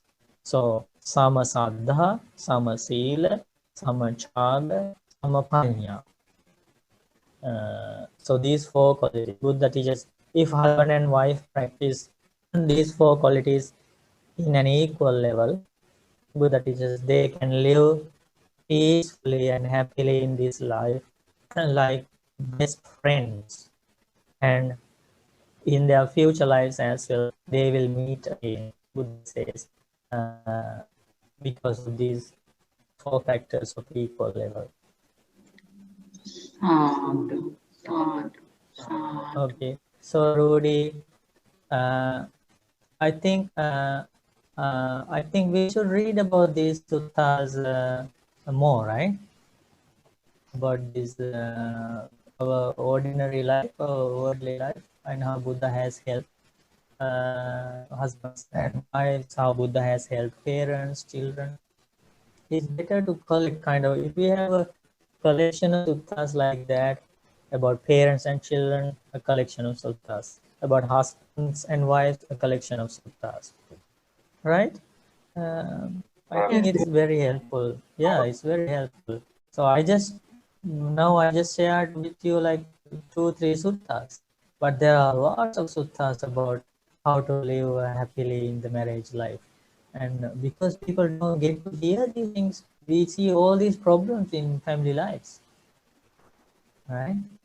But if you get to hear these beautiful teachings of how to live in harmony, how how should husband live, how should a wife live, it's very powerful. Those teachings are very powerful. So I wholeheartedly bless Rudy and his wife. What is her name? Sally. Sally Bante. Sally, yes. I wholeheartedly bless you by the blessings of the Buddha Dhamma Sangha. May both of you enjoy long life, good health, happiness and peace. May both of you live harmoniously, helping each other, respecting each other, understanding how powerful your good karma coming from past lives, and helping your children. May both of you develop more good karma in your life and follow the Dhamma path peacefully. Sadhu. Sadhu, sadhu. Thank you, Bante. Thank you, Bante and Hodanam. We will keep those in mind. Rejoice in the good karma of both of you, okay? Okay, Bante. Very good.